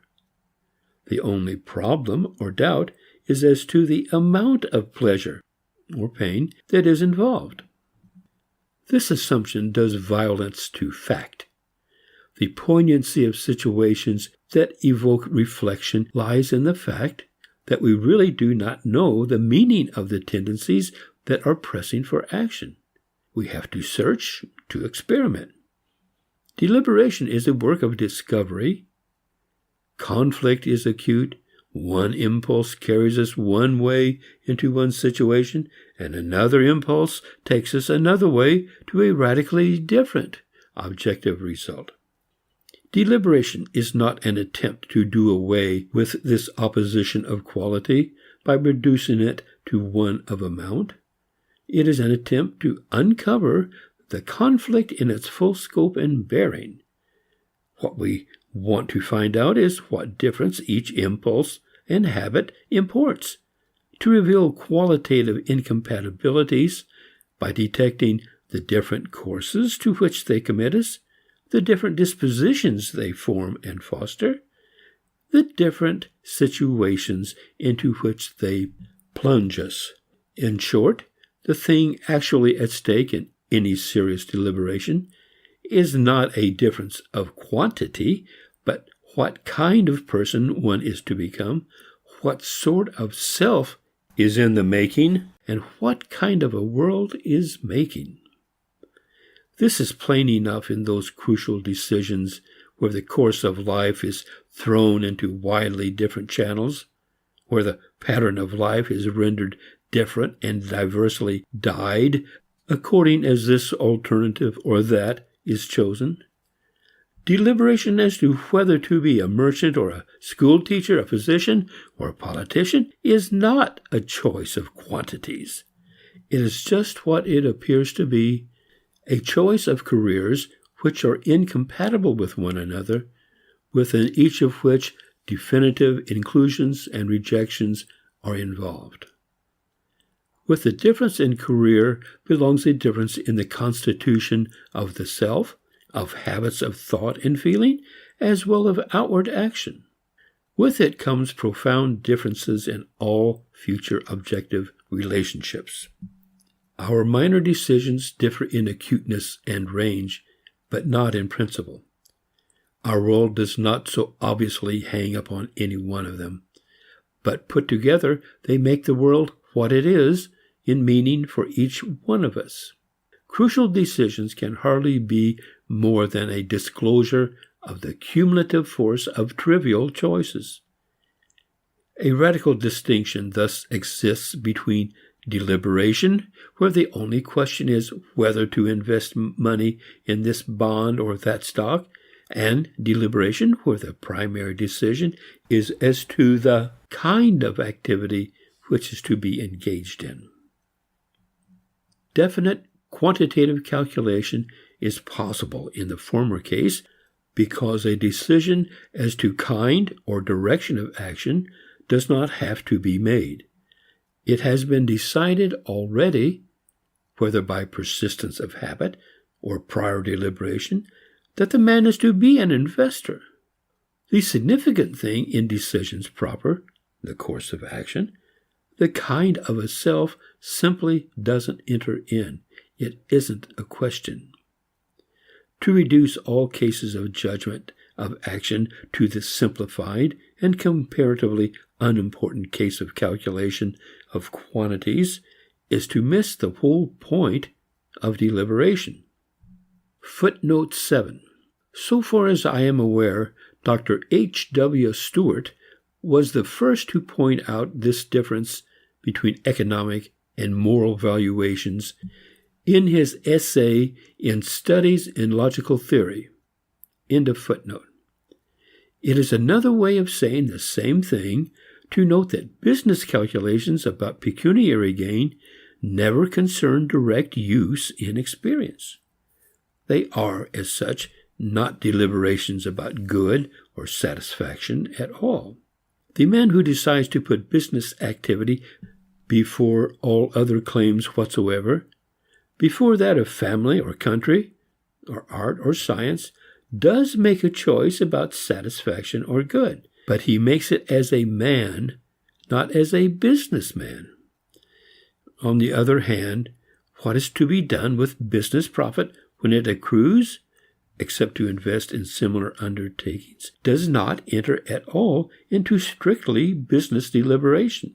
Its use, in which alone good or satisfaction is found, is left indeterminate and contingent upon further deliberation, or else is left a matter of routine habit. We do not eat money, or wear it, or marry it, or listen for musical strains to issue from it. If by any chance a man prefers a less amount of money to a greater amount, it is not for economic reasons.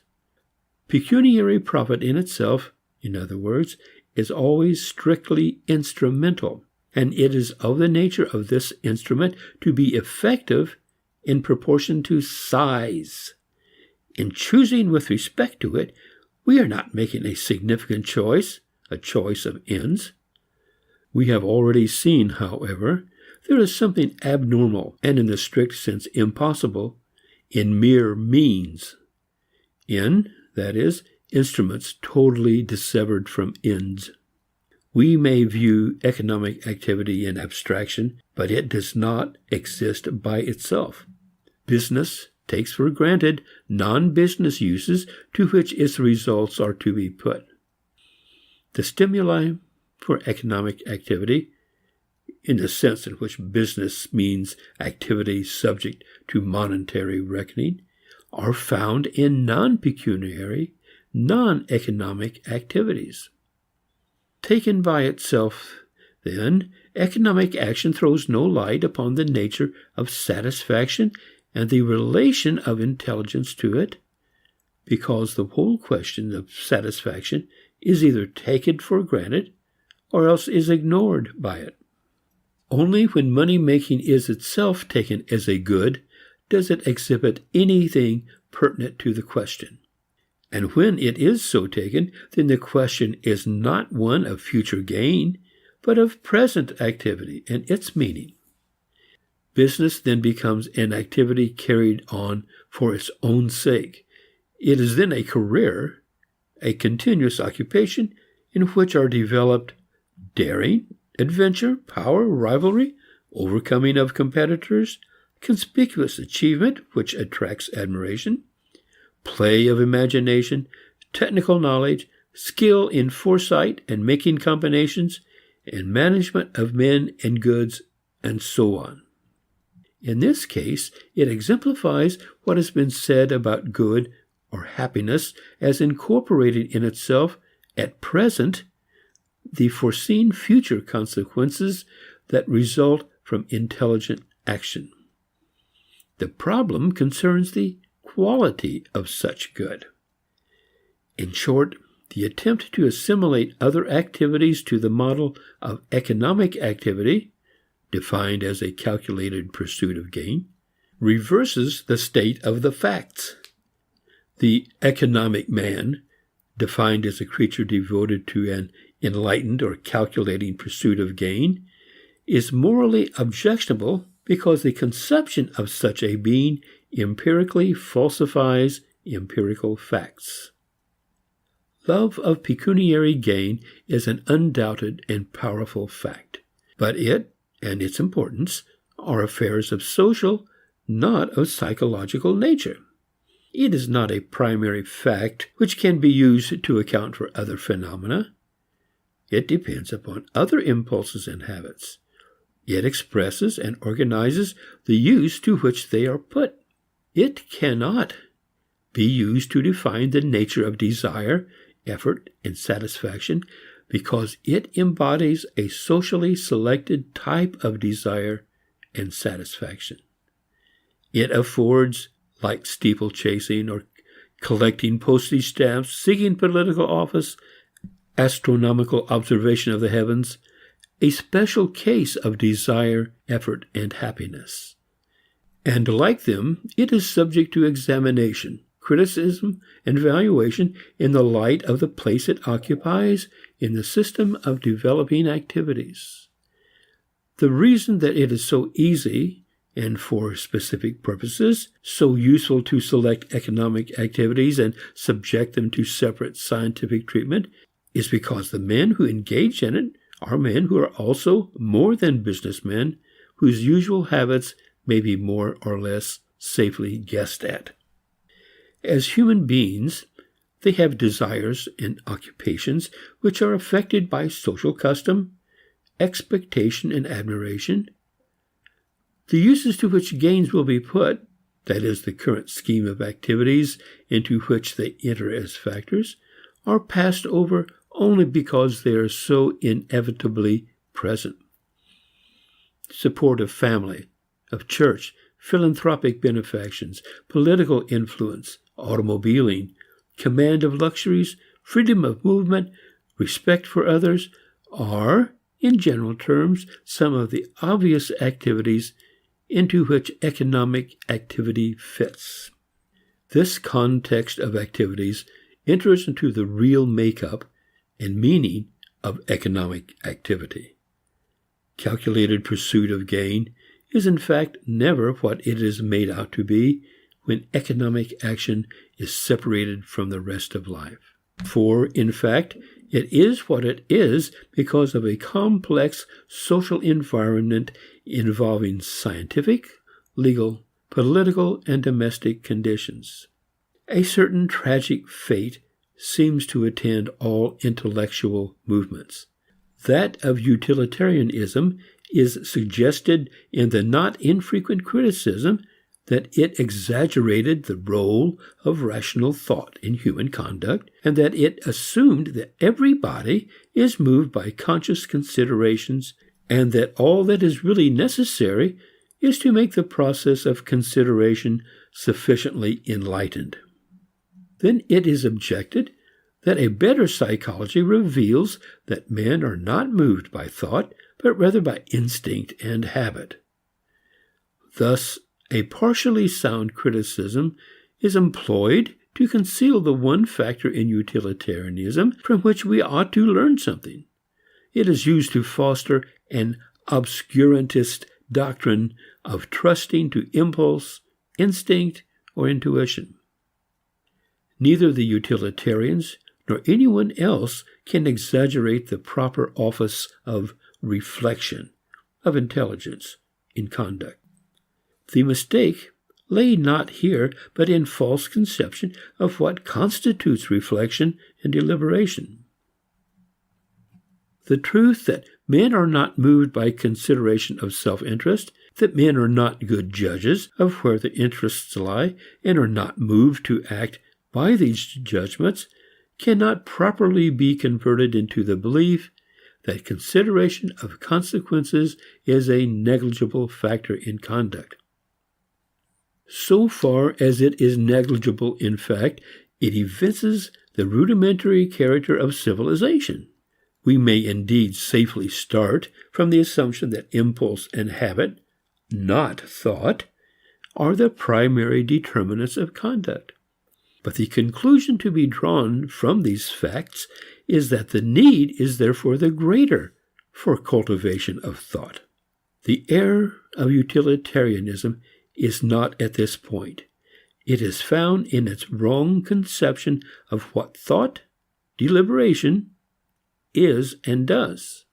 Part 3, Section 6, The Nature of Aims, addressing a theory of final ends, aims as directive means, ends as justifying means, meaning well as an aim, wishes, and aims. Our problem now concerns the nature of ends, that is, ends in view or aims. The essential elements in the problem have already been stated. It has been pointed out that the ends or objectives of conduct are those foreseen consequences which influence present deliberation and which finally bring it to rest by furnishing an adequate stimulus to overt action. Consequently, ends arise and function within action. They are not, as current theories too often imply, things lying beyond activity at which the latter is directed. They are not, strictly speaking, ends or termini of action at all. They are terminals of deliberation, and so turning points in activity. Many opposed moral theories agree, however, in placing ends beyond action, although they differ in their notions of what the ends are. The utilitarian sets up pleasure as such an outside and beyond, as something necessary to induce action and in which it terminates. Many harsh critics of utilitarianism have, however, agreed that there is some end in which action terminates, a final goal. They have denied that pleasure is such an outside aim and put perfection or self-realization in its place. The entire popular notion of ideals is infected with this conception of some fixed end beyond activity at which we should aim. According to this view, ends in themselves come before aims. We have a moral aim only as our purpose coincides with some end in itself. We ought to aim at the latter, whether we actually do or not.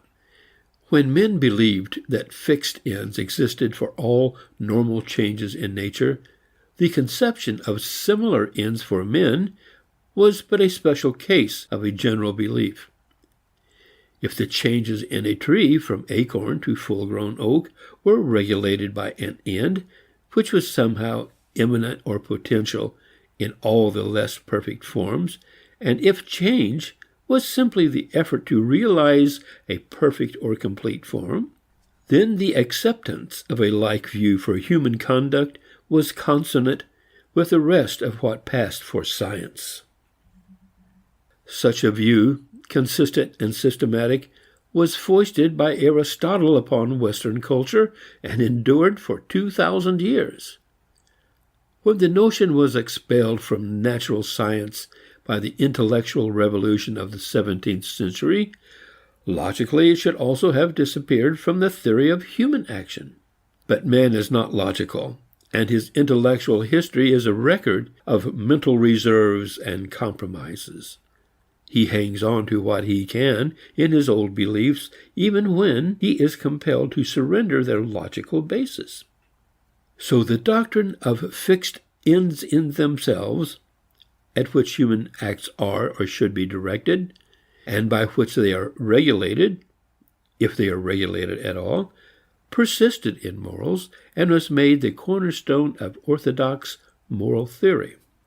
The immediate effect was to dislocate moral from natural science, to divide man's world as it never had been divided in prior culture. One point of view, one method and spirit animated inquiry into natural occurrences. A radically opposite set of ideas prevailed about men's affairs. Completion of the scientific change begun in the 17th century thus depends upon a revision of the current notion of ends of action as fixed limits and conclusions. In fact, ends are ends in view, or aims. They arise out of natural effects or consequences which in the beginning are hit upon or stumbled upon so far as any purpose is concerned. Men like some of the consequences and dislike others. Henceforth, or till attraction and repulsion alter, attaining or averting similar consequences are aims or ends.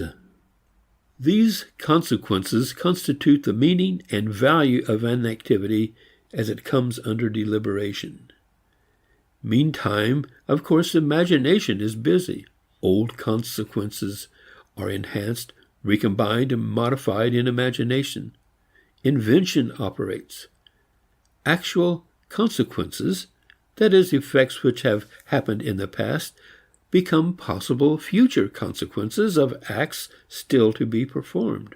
This operation of imaginative thought complicates the relation of ends to activity, but it does not alter the substantial fact ends are foreseen consequences which arise in the course of activity and which are employed to give activity added meaning and to direct its further course.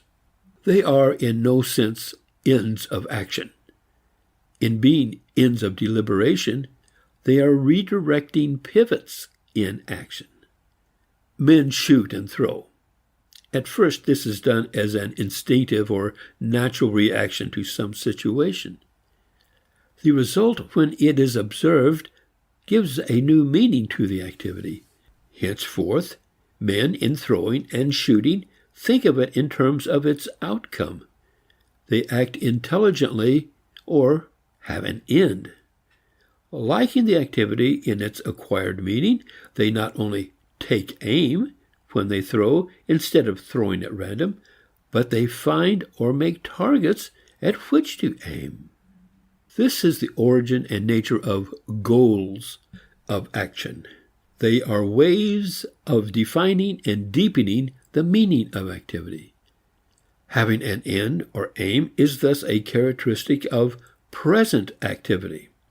It is the means by which an activity becomes adapted when otherwise it would be blind and disorderly, or by which it gets meaning when otherwise it would be mechanical. In a strict sense, an end in view is a means in present action. Present action is not a means to a remote end. Men do not shoot because targets exist, but they set up targets in order that throwing and shooting may be more effective and significant.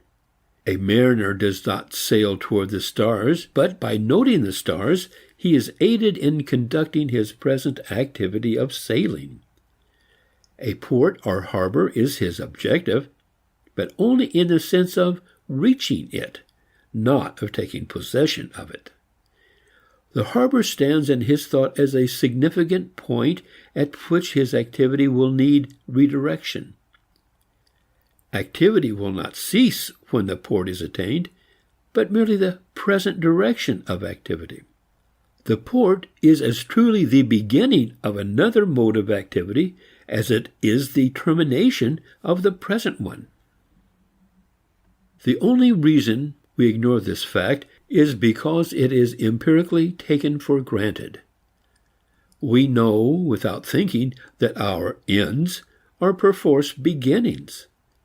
But theories of ends and ideals have converted a theoretical ignoring, which is equivalent to practical acknowledgement, into an intellectual denial, and have thereby confused and perverted the nature of ends. Even the most important among all the consequences of an act is not necessarily its aim. Results which are objectively most important may not even be thought of at all. Ordinarily, a man does not think in connection with exercise of his profession that it will sustain him and his family in existence. The end thought of is uniquely important, but it is indispensable to state the respect in which it is important.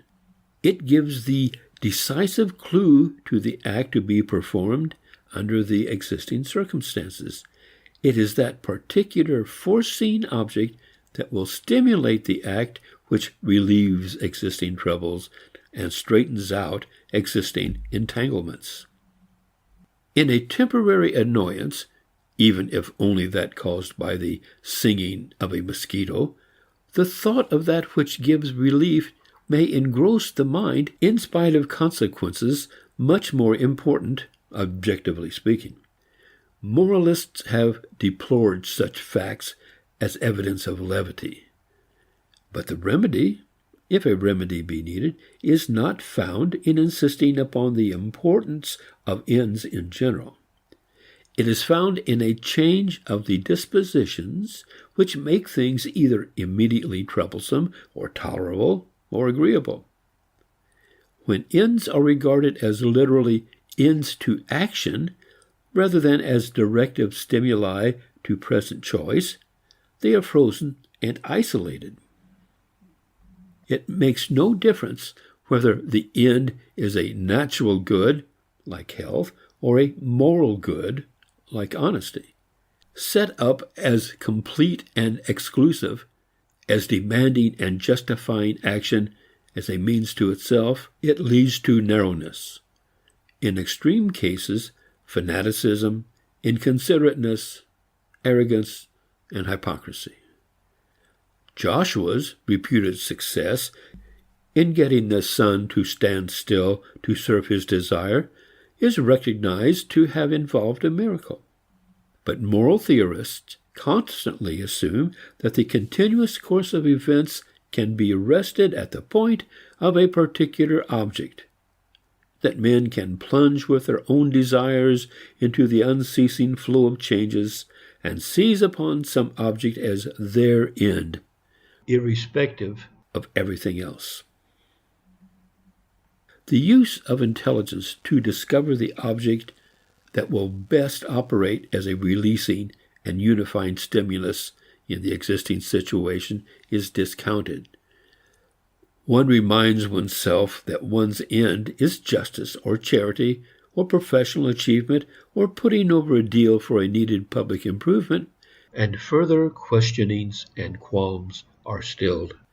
It is customary to suppose that such methods merely ignore the question of the morality of the means which are used to secure the end desired.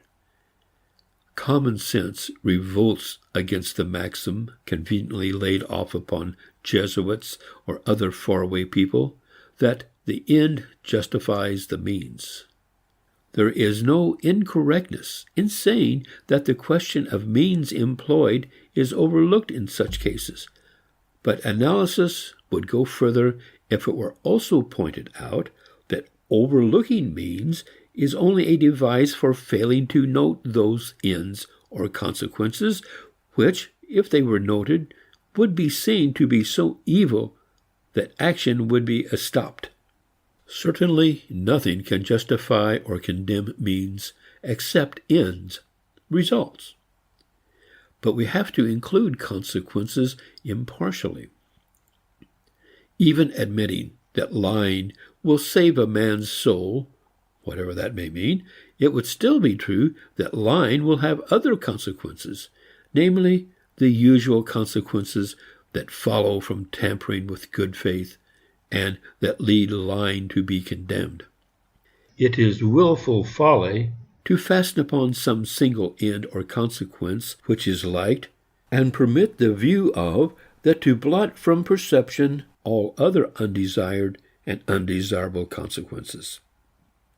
It is like supposing that when a finger held close to the eye covers up a distant mountain, the finger is really larger than the mountain. Not the end, in singular, justifies the means, for there is no such thing as the single all-important end. To suppose that there is such an end is like working over again, in behalf of our private wishes, the miracle of Joshua in arresting the course of nature. It is not possible adequately to characterize the presumption, the falsity, and the deliberate perversion of intelligence involved in refusal to note the plural effects that flow from any act. A refusal adopted in order that we may justify an act by picking out the one consequence which will enable us to do what we wish to do and for which we feel the need of justification. Yet this assumption is continually made. It is made by implication in the current view of purposes, or ends in view, as object in themselves, instead of means to unification and liberation of present, conflicting, confused habits and impulses. There is something almost sinister in the desire to label the doctrine that the end justifies the means with the name of some one obnoxious school. Politicians, especially if they have to do with the foreign affairs of a nation and are called statesmen, almost uniformly act upon the doctrine that the welfare of their own country justifies any measure irrespective of all the demoralization it works. Captains of industry, great executives in all lines, usually work upon this plan, but they are not the original offenders by any means. Every man works upon it so far as he permits himself to become so absorbed in one aspect of what he is doing that he loses a view of its varied consequences, hypnotizing his attention by consideration of just those consequences which, in the abstract, are desirable, and slurring over other consequences equally real. Every man works on this principle who becomes over-interested in any cause or project, and who uses its desirability in the abstract to justify himself in employing any means that will assist him in arriving, ignoring all the collateral ends of his behavior. It is frequently pointed out that there is a type of executive man whose conduct seems to be as non-moral as the actions of the forces of nature. We all tend to relapse into this non-moral condition whenever we want any one thing intensely. In general, the identification of the end, prominent in conscious desire and effort, with the end is part of the technique of avoiding a reasonable survey of consequences. The survey is avoided because of a subconscious recognition that it would reveal desire in its true worth, and thus preclude action to satisfy it, or at all events give us an uneasy conscience in striving to realize it. Thus, the doctrine of the isolated, complete, or fixed end limits intelligent examination, encourages insincerity, and puts a pseudo-stamp of moral justification upon success at any price. Moralistic persons are given to escaping this evil by falling into another pit. They deny that consequences have anything at all to do with the morality of acts. Not ends, but motives, they say, justify or condemn acts. The thing to do, accordingly, is to cultivate certain motives or dispositions, benevolence, purity, love of perfection, and loyalty. The denial of consequences thus turns out formal, verbal. In reality, a consequence is set up at which to aim, only it is a subjective consequence. Meaning well is selected as the consequence or end to be cultivated at all hazards, an end which is all justifying, and to which everything else is offered up in sacrifice. The result is a sentimental, futile complacency rather than the brutal efficiency of the executive. But the root of both evils is the same. One man selects some external consequence, the other man a state of internal feeling to serve as the end. The doctrine of meaning well as the end is, if anything, the more contemptible of the two, for it shrinks from accepting any responsibility for actual results. It is negative, self-protective, and sloppy. It lends itself to complete self-deception. Why have men become so attached to fixed external ends? Why is it not universally recognized that an end is a device of intelligence in guiding action, and instrumental to freeing and harmonizing troubled and divided tendencies? The answer is virtually contained in what was earlier said about rigid habits and their effect upon intelligence. Ends are, in fact, literally endless, forever coming into existence as new activities occasion new consequences. Endless ends is a way of saying that there are no ends, that is, no fixed, self-enclosed finalities. While, however, we cannot actually prevent change from occurring, we can and do regard it as evil. We strive to retain action in ditches already dug.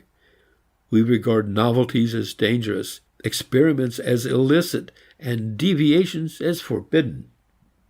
Fixed and separate ends reflect a projection of our own fixed and non-interacting compartmental habits. We see only consequences which correspond to our habitual courses. As we have said, men do not begin to shoot because there were ready-made targets to aim at. They made things into targets by shooting at them, and then made special targets to make shooting more significantly interesting.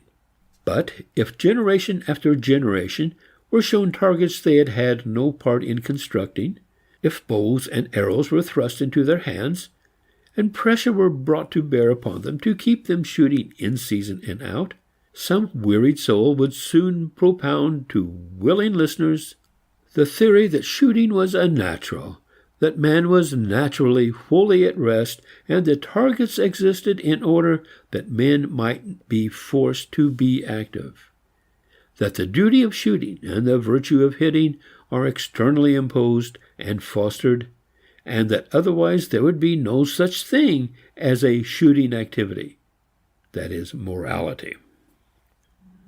The doctrine of fixed ends not only diverts attention from examination of consequences and the intelligent creation of purpose, but, since means and ends are two ways of regarding the same actuality, it also renders men careless in their inspection of existing conditions. An aim not framed on the basis of a survey of those present conditions which are to be employed as means of its realization simply throws us back upon past habits. We then do not do what we intended to do, but what we have got used to doing, or else we thrash about in a blind, ineffectual way. The result is failure. Discouragement follows, assuaged perhaps by the thought that in any case the end is too ideal, too noble and remote to be capable of realization. We fall back on the consoling thought that our moral ideals are too good for this world, and that we must accustom ourselves to a gap between aim and execution. Actual life is then thought of as compromise with the best, an enforced second or third best, a dreary exile from our true home in the ideal, or a temporary period of troubled probation to be followed by a period of unending attainment and peace. At the same time, as has been repeatedly pointed out, persons of a more practical turn of mind accept the world as it is, that is, as past customs have made it to be, and consider what advantages for themselves may be extracted from it. They form aims on the basis of existing habits of life, which may be turned to their own private account. They employ intelligence in framing ends and selecting and arranging means. But intelligence is confined to manipulation. It does not extend to construction. It is the intelligence of the politician, administrator, and professional executive, the kind of intelligence which has given a bad meaning to a word that ought to have a fine meaning, opportunism. For the highest task of intelligence is to grasp and realize genuine opportunity or possibility. Roughly speaking, the course of forming aims is as follows. The beginning is with a wish, an emotional reaction against the present state of things, and a hope for something different. Action fails to connect satisfactorily with surrounding conditions. Thrown back upon itself, it projects itself in an imagination of a scene which, if it were present, would afford satisfaction. This picture is often called an aim, more often an ideal. But in itself it is a fancy, which may be only a fantasy, a dream, a castle in the air. In itself it is a romantic embellishment of the present. At its best, it is material for poetry or the novel. Its natural home is not in the future, but in the dim past or in some distant and supposedly better part of the present world. Every such ideal object is suggested by something actually experienced, as the flight of birds suggests the liberation of human beings from the restrictions of slow locomotion on dull earth. It becomes an aim or end only when it is worked out in terms of concrete conditions available for its realization, that is, in terms of means. This transformation depends upon study of the conditions which generate or make possible the fact observed to exist already. The fancy of the delight of moving at will through the air became an actuality only after men carefully studied the way in which a bird, although heavier than air, actually sustains itself in air. A fancy becomes an aim, in short, when some past sequence of known cause and effect is projected into the future, and when, by assembling its causal conditions, we strive to generate a like result. We have to fall back upon what has already happened naturally without design and study it to see how it happened, which is what is meant by causation. This knowledge, joined to wish, creates a purpose. Many men have doubtless dreamed of ability to have light in darkness without the trouble of oil, lamps, and friction. Glowworms, lightning, the sparks of cut electric conductors suggest such a possibility. But the picture remained a dream until an Edison studied all that could be found out about such causal phenomena of light, and then set to work to search out and gather together the means for reproducing their operation. The great trouble with what passes for moral ends and ideals is that they do not get beyond the stage of fancy of something agreeable and desirable based upon an emotional wish. Very often, at that, not even an original wish, but the wish of some leader which has been conventionalized and transmitted through channels of authority. Every gain in natural science makes possible new aims. That is, the discovery of how things do occur makes it possible to conceive of their happening at will, and gives us a start on selecting and combining the conditions, the means, to command their happening. In technical matters, this lesson has been fairly well learned. But in moral matters, men still largely neglect the need of studying the way in which results similar to those which we desire actually happen. Mechanism is despised as of importance only in low material things.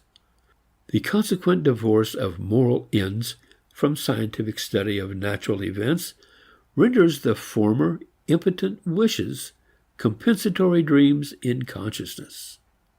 In fact, ends or consequences are still determined by fixed habit and the force of circumstance. The evils of idle dreaming and of routine are experienced in conjunction. Idealism must indeed come first, the imagination of some better state generated by desire. But unless ideals are to be dreams and idealism a synonym for romanticism and fantasy building, there must be a most realistic study of actual conditions and of the mode or law of natural events in order to give the imagined or ideal object definite form and solid substance, to give it, in short, practicality and constitute it a working end. The acceptance of fixed ends in themselves is an aspect of men's devotion to an ideal of certainty. This affection was inevitably cherished as long as men believed that the highest things in physical nature are at rest and that science is possible only by grasping immutable forms and species.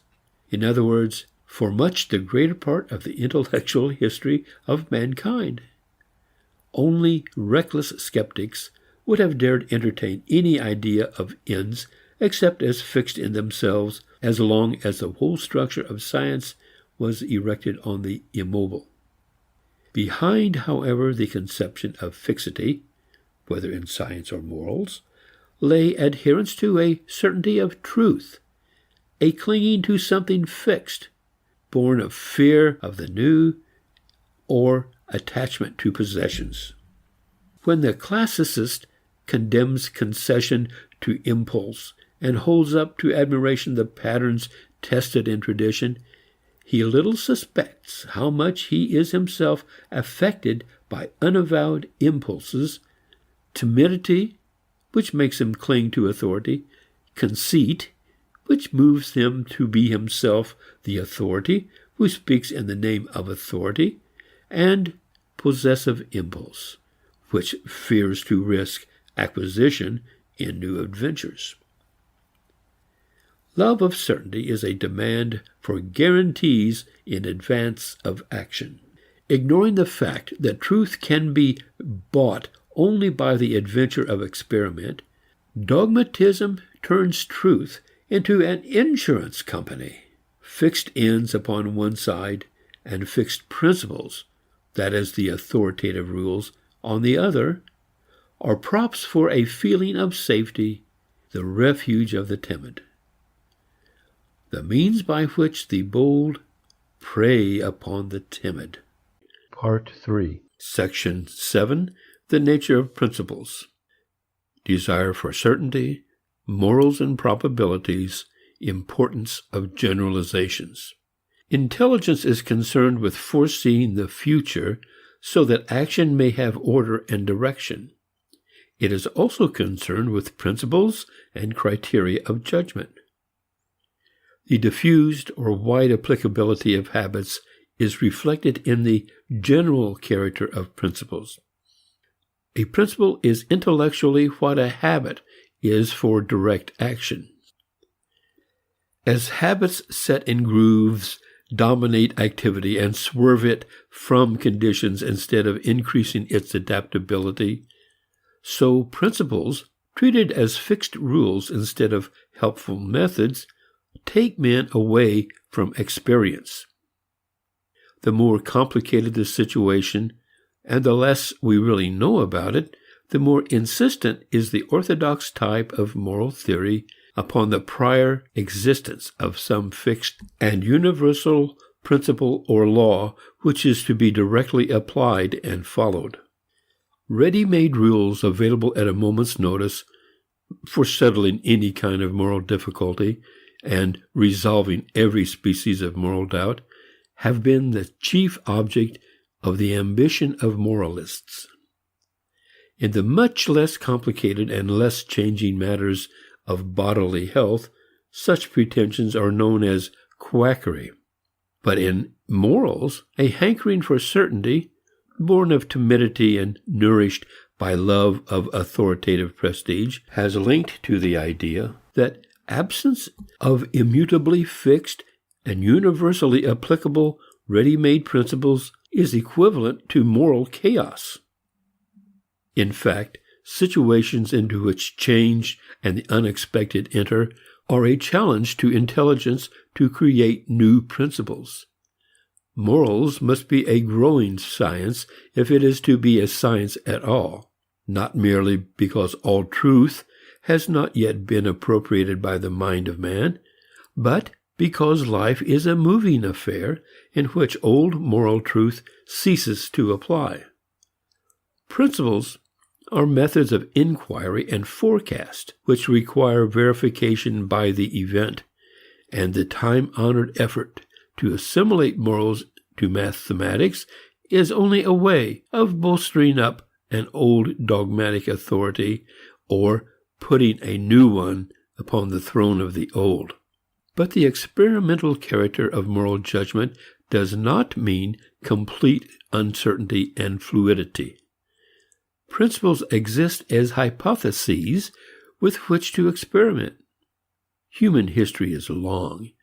There is a long record of past experimentation in conduct, and there are cumulative verifications which give many principles a well-earned prestige. Lightly to disregard them is the height of foolishness. But social situations alter, and it is also foolish not to observe how old principles actually work under new conditions, and not to modify them so that they will be more effectual instruments in judging new cases. Many men are now aware of the harm done in legal matters by assuming the antecedent existence of fixed principles under which every new case may be brought. They recognize that this assumption merely puts an artificial premium on ideas developed under bygone conditions, and that their perpetuation in the present works inequity. Yet the choice is not between throwing away rules previously developed and sticking obstinately by them. The intelligent alternative is to revise, adapt, expand, and alter them. The problem is one of continuous, vital readaptation. The popular objection to casuistry is similar to the popular objection to the maxim that the end justifies the means. It is creditable to practical moral sense, but not to popular logical consistency. For recourse to casuistry is the only conclusion which can be drawn from belief in fixed universal principles, just as the Jesuit maxim is the only conclusion proper to be drawn from belief in fixed ends. Every act, every deed is individual. What is the sense of having fixed general rules, commandments, and laws, unless they are such as to confer upon individual cases of action, where alone instruction is finally needed, something of their own infallible certainty? Casuistry, so called, is simply the systematic effort to secure, for particular instances of conduct, the advantage of general rules which are asserted and believed in. By those who accept the notion of immutable regulating principles, casuistry ought to be lauded for sincerity and helpfulness, not depraised as it usually is. Or else men ought to carry back their aversion to manipulation of particular cases until they will fit into the Procrustean beds of fixed rules, to the point where it is clear that all principles are empirical generalizations from the ways in which previous judgments of conduct have practically worked out. When this fact is apparent, these generalizations will be seen to be not fixed rules for deciding doubtful cases, but instrumentalities for their investigation, methods by which the net value of past experience is rendered available for present scrutiny of new perplexities. Then it will also follow that they are hypotheses to be tested and revised by their further working. Footnote 8. Among contemporary moralists, Mr. G. E. Moore may be cited as almost alone in having the courage of the convictions shared by many. He insists that it is the true business of moral theory to enable men to arrive at precise and sure judgments in concrete cases of moral perplexity. End of footnote. Every such statement meets with prompt objection. We are told that in deliberation, rival goods present themselves. We are faced by competing desires and ends which are incompatible with one another. They are all attractive and seductive. How then shall we choose among them? We can choose rationally among values, the argument continues, only if we have some fixed measure of values, just as we decide the respective lengths of physical things by recourse to the fixed foot rule. One might reply that, after all, there is no fixed foot rule, no fixed foot in itself, and that the standard length or weight of measure is only another special portion of matter, subject to change from heat, moisture, and gravitational position, defined only by conditions and relations. One might reply that the foot rule is a tool which has been worked out in actual prior comparisons of concrete things for the use in facilitating further comparisons. But we content ourselves with remarking that we find in this conception of a fixed antecedent standard another manifestation of the desire to escape the strain of the actual moral situation, its general uncertainty of possibilities and consequences. We are confronted with another case of the all-too-human love of certainty, a case of the wish for an intellectual patent issued by authority. The issue, after all, is one of fact.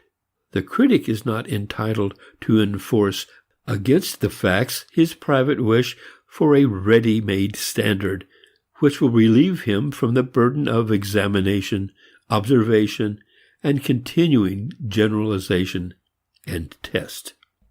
The worth of this private wish is moreover open to question in the light of the history of the development of natural science. There was a time when in astronomy, chemistry, and biology, men claimed that the judgment of individual phenomena was possible only because the mind was already in possession of fixed truths, universal principles, and preordained axioms. Only by their means could contingent, varying, particular events be truly known. There was, it was argued, no way to judge the truth of any particular statement about a particular plant, heavenly body, or case of combustion, unless there was a general truth already in hand with which to compare a particular empirical occurrence. The contention was successful. That is, for a long time it maintained its hold upon men's minds. But its effect was merely to encourage intellectual laziness, reliance upon authority, and blind acceptance of conceptions that had somehow become traditional. The actual advance of science did not begin till men broke away from this method. When men insisted on judging astronomical phenomena by bringing them directly under established truths, those of geometry, they had no astronomy, but only a private aesthetic construction. Astronomy began when men trusted themselves to embarking upon the uncertain seas of events and were willing to be instructed by changes in the concrete. The antecedent principles were tentatively employed as methods for conducting observations and experiments, and for organizing special facts as hypotheses. In morals now, as in physical science then, the work of intelligence in reaching such relative certainty or tested probability as is open to man is retarded by the false notion of fixed antecedent truths. Prejudice is confirmed. Rules formed accidentally or under the pressure of conditions long past are protected from criticism and thus perpetuated. Every group and person vested with authority strengthens possessed power by harping upon the sacredness of immutable principle. Moral facts, that is, the concrete careers of special courses of action, are not studied. There is no counterpart to clinical medicine. Rigid classifications forced upon facts are relied upon, and all is done, as it used to be done in natural science, in praise of reason and in fear of the variety and fluctuations of actual happenings. The hypothesis that each moral situation is unique and that consequently general moral principles are instrumental to developing the individualized meaning of situations is declared to be anarchic. It is said to be ethical atomism, pulverizing the order and dignity of morals. The question, again, is not what our inherited habits lead us to prefer, but where the facts take us. But in this instance, the facts do not take us into atomism and anarchy. These things are specters seen by the critic when he is suddenly confused by the loss of customary spectacles. He takes his own confusion due to loss of artificial aids for an objective situation. Because situations in which deliberation is evoked are new, and therefore unique, general principles are needed. Only an uncritical vagueness will assume that the sole alternative to fixed generality is absence of continuity.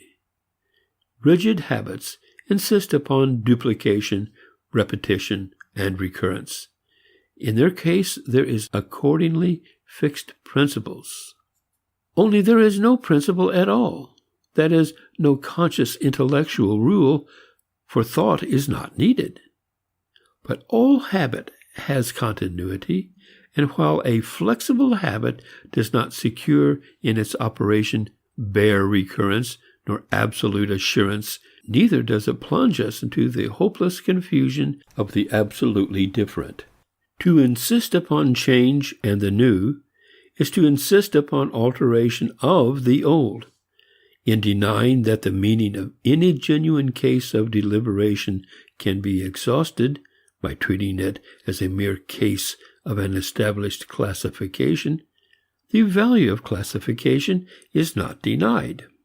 It is shown where its value lies, namely in directing attention to resemblances and differences in the new case, in economizing effort in foresight. To call a generalization a tool is not to say it is useless. The contrary is patently the case. A tool is something to use, hence it is also something to be improved by noting how it works. The need of such noting and improving is indispensable if, as is the case with moral principles, the tool has to be used in unwanted circumstances. Continuity of growth, not atomism, is thus the alternative to fixity of principles and aims.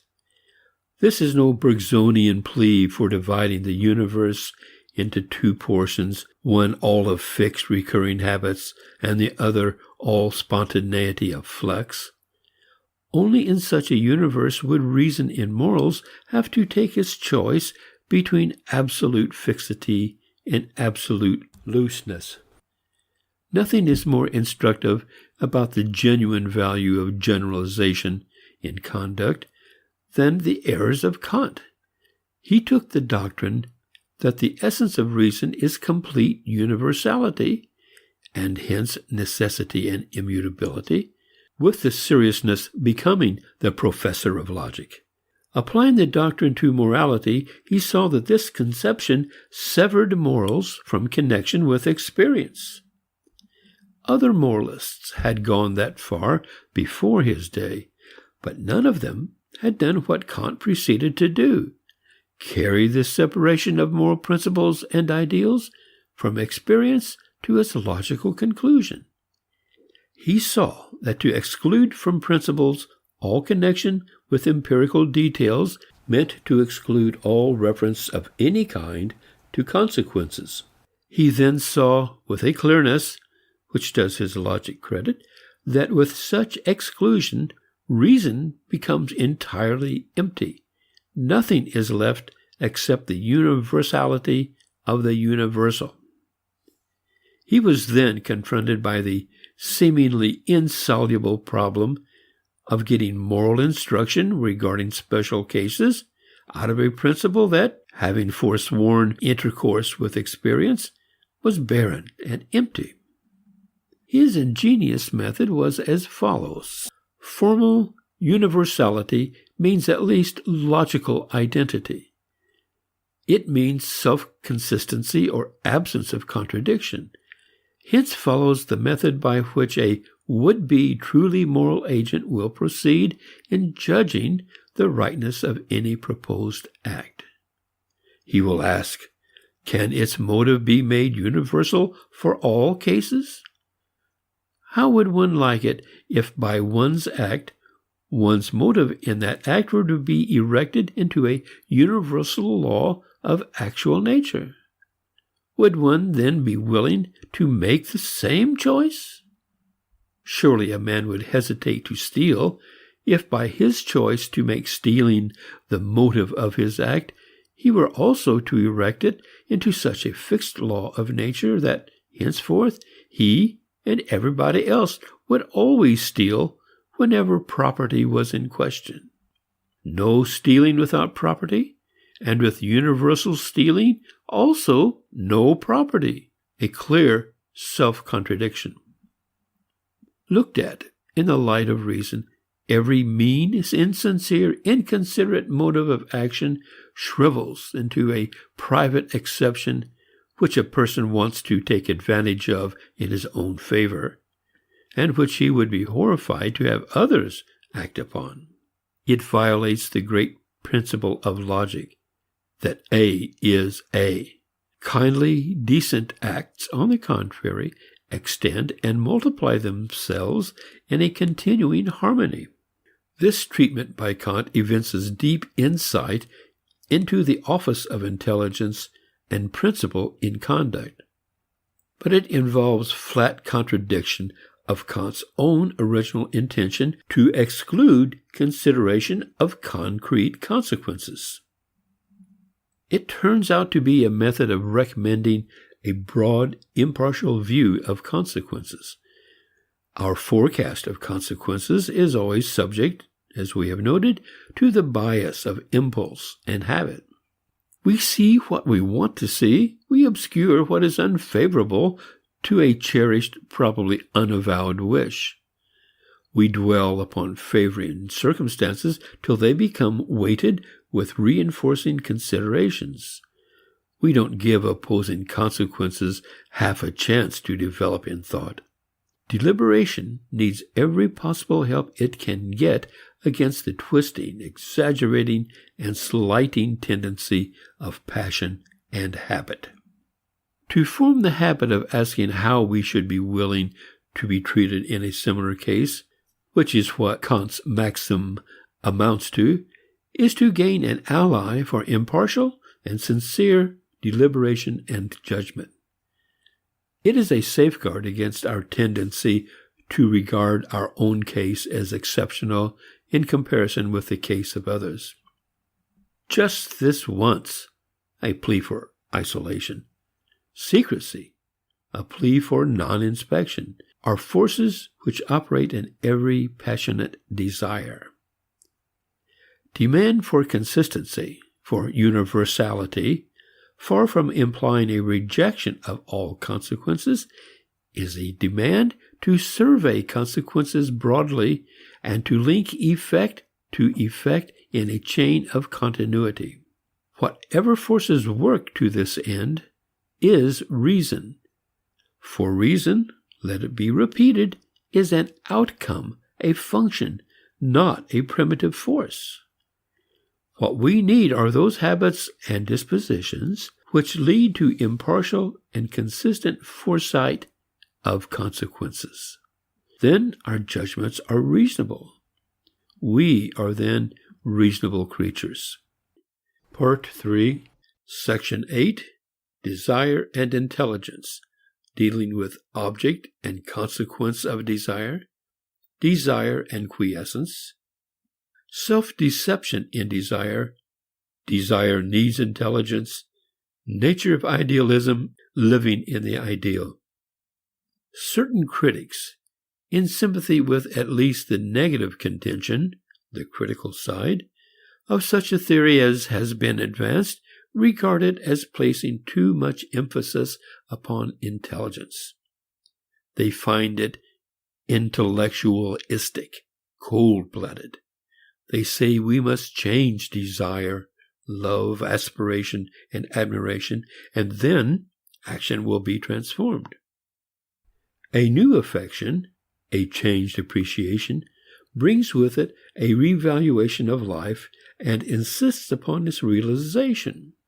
A refinement of intellect at most only figures out better ways of reaching old and accustomed ends. In fact, we are lucky if intellect does not freeze the ardor of generous desire and paralyze creative endeavor. Intellect is critical, unproductive, while desire is generative. In its dispassionateness, intellect is aloof from humanity and its needs. It fosters detachment where sympathy is needed. It cultivates contemplation when salvation lies in liberating desire. Intellect is analytic, taking things to pieces. Its devices are the scalpel and test tube. Affection is synthetic, unifying. This argument affords an opportunity for making more explicit those respective offices of wish and thought in forming ends which have already been touched upon. First, we must undertake an independent analysis of desire. It is customary to describe desires in terms of their objects, meaning by objects the things which figure as in imagination their goals. As the object is noble or base, so it is thought is desire. In any case, emotions rise and cluster about the object. This stands out so conspicuously in immediate experience that it monopolizes the central position in the traditional psychological theory of desire. Barring gross self-deception or the frustration of external circumstance, the outcome, or end result, of desire is regarded by this theory as similar to the end in view or object consciously desired. Such, however, is not the case, as readily appears from the analysis of deliberation. In saying that the actual outcome of desire is different in kind from the object upon which desire consciously fastens, I do not mean to repeat the old complaint about the fallibility and feebleness of mortals, in virtue of which man's hopes are frustrated and twisted in realization. The difference is one of diverse dimensions, not of degree or amount. The object desired and the attainment of desire are no more alike than a signboard on the road is like the garage to which it points and which it recommends to the traveler. Desire is the forward urge of living creatures. When the push and drive of life meets no obstacle, there is nothing which we call desire. There is just life activity. But obstructions present themselves and activity is dispersed and divided. Desire is the outcome. It is activity surging forward to break through what dams it up. The object, which then presents itself in thought as the goal of desire, is the object of the environment which, if it were present, would secure a reunification of activity and the restoration of its ongoing unity. The end in view of desire is that object which, if it were present, would link into an organized whole activities which are now partial and competing. It is no more like the actual end of desire, or the resulting state attained, than the coupling of cars which have been separated is like an ongoing single train. Yet the train cannot go on without the coupling. Such statements may seem contrary to common sense. The pertinency of the illustration used will be denied. No man desires the signboard which he sees. He desires the garage, the objective, the ulterior thing. But does he? Or is the garage simply a means by which a divided body of activities is redintegrated or coordinated? Is it desired in any sense for itself, or only because it is the means of effective adjustment of a whole set of underlying habits? While common sense responds to the ordinary statement of the end of desire, it also responds to a statement that no one desires the object for its own sake, but only for what can be got out of it. Here is just the point at which the theory that pleasure is the real objective of desire makes its appeal. It points out that not the physical object, nor even its possession, is really wanted, that they are only means to something personal and experiential. And hence it is argued that they are means to pleasure. The present hypothesis offers an alternative. It says that they are means of removal of obstructions to the ongoing, unified system of activities. It is easy to see why an objective looms so large, and why emotional surge and stress gather about it and lift it high above the floor of consciousness. The objective is, or is taken to be, the key to the situation. If we can attain it, lay hold of it, the trick is turned. It is like the piece of paper which carries the reprieve a condemned man waits for. Issues of life hang on it. The desired object is in no sense the end or goal of desire, but it is the sine qua non of that end. A practical man will fix his attention upon it, and not dream about eventualities which are only dreams if the objective is not attained, but will follow in their own natural course if it is reached. For then it becomes a factor in the system of activities. Hence the truth in the various so-called paradoxes of desire. If pleasure or perfection were the true end of desire, it would still be true that the way to attain it is not to think of them. For object thought of and object achieved exist in different dimensions. In addition to the popular notions that either the object in view or else pleasure is the end of desire, there is a less popular theory that quiescence is the actual outcome or true terminal of desire. The theory finds its most complete practical statement in Buddhism. It is nearer the psychological truth than either of the other notions, but it views the attained outcome simply in its negative aspect. The end reached quiets the clash and removes the discomfort attendant upon divided and obstructed activity.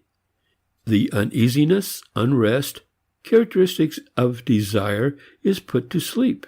For this reason, some persons resort to intoxicants and anodynes.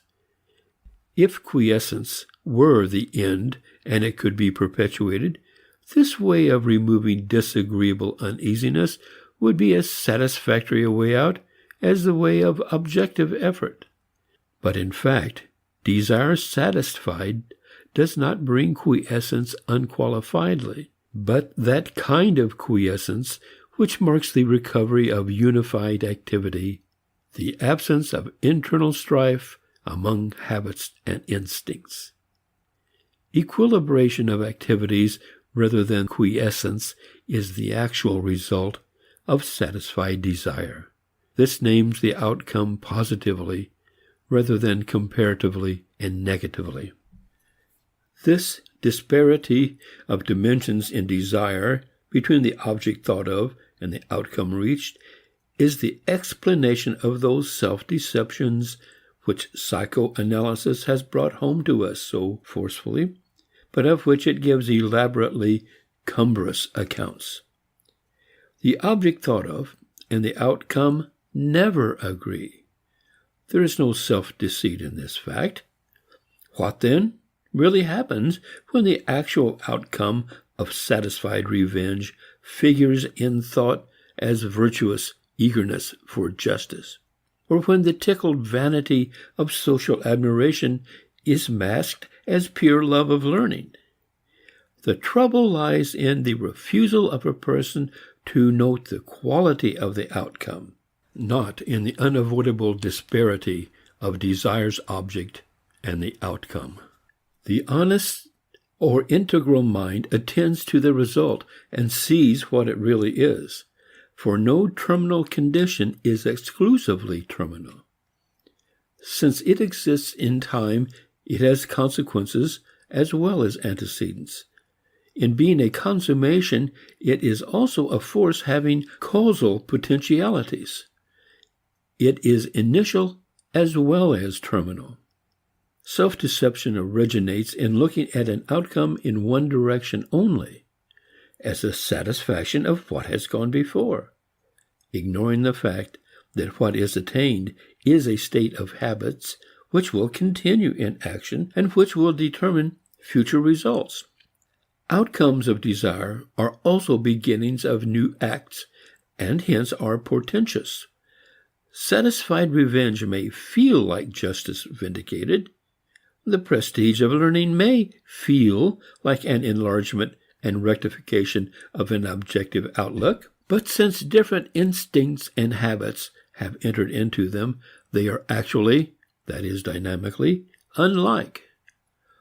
The function of moral judgment is to detect this unlikeness.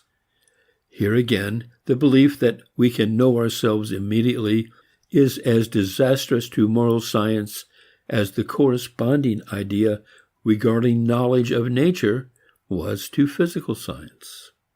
Obnoxious subjectivity of moral judgments is due to the fact that the immediate or aesthetic quality swells and displaces the thought of the active potency which gives activity its moral quality.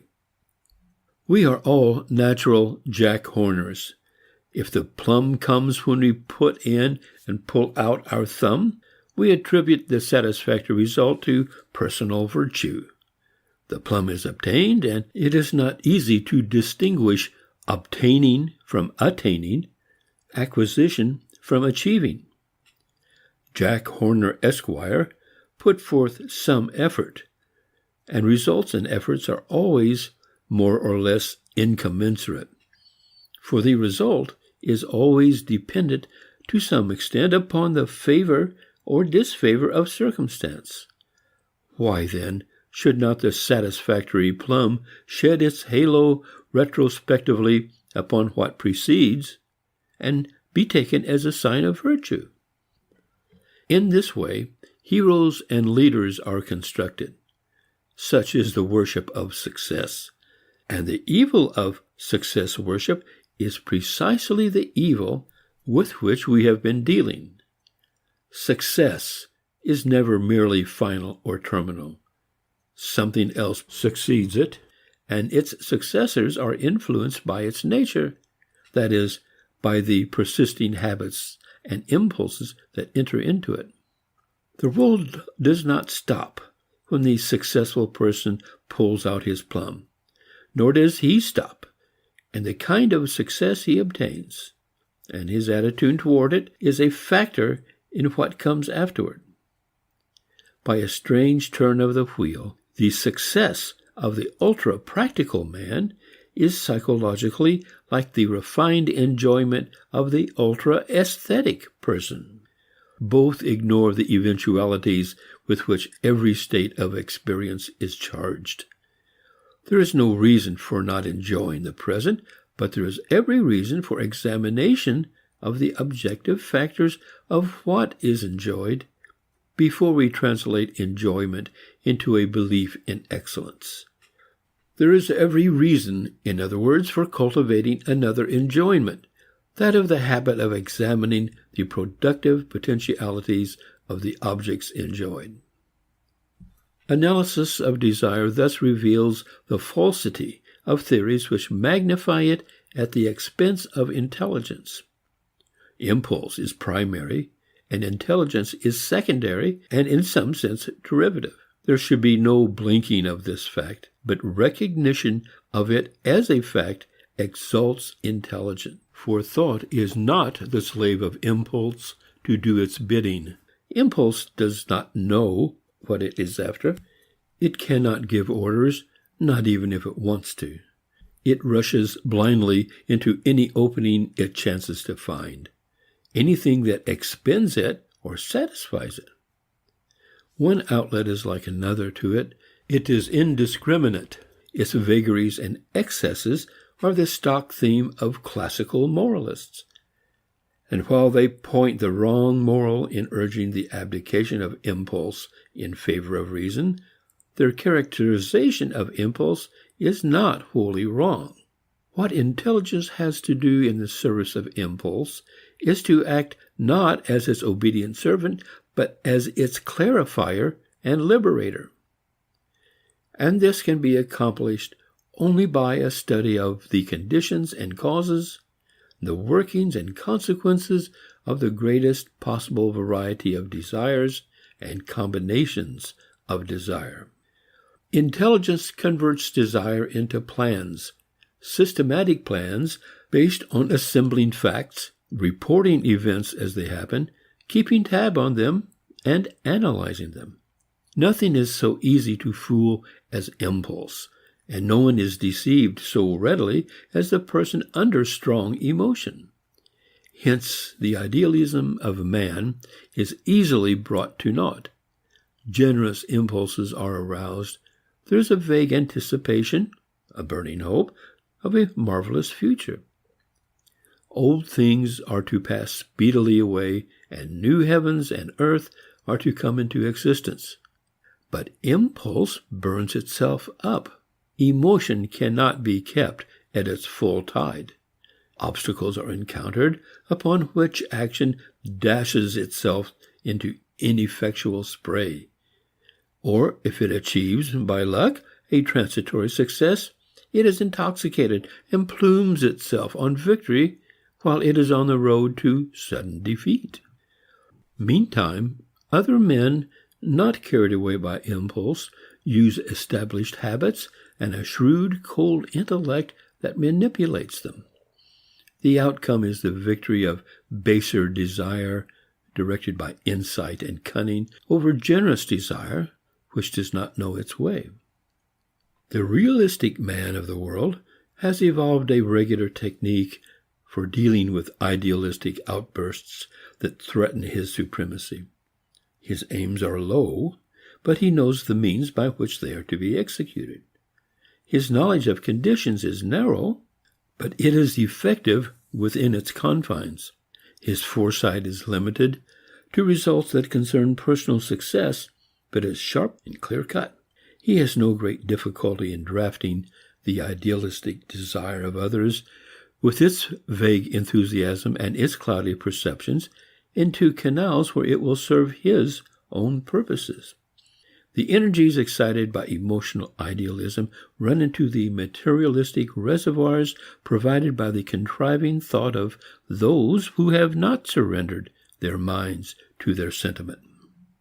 The glorification of affection and aspiration at the expense of thought is a survival of romantic optimism.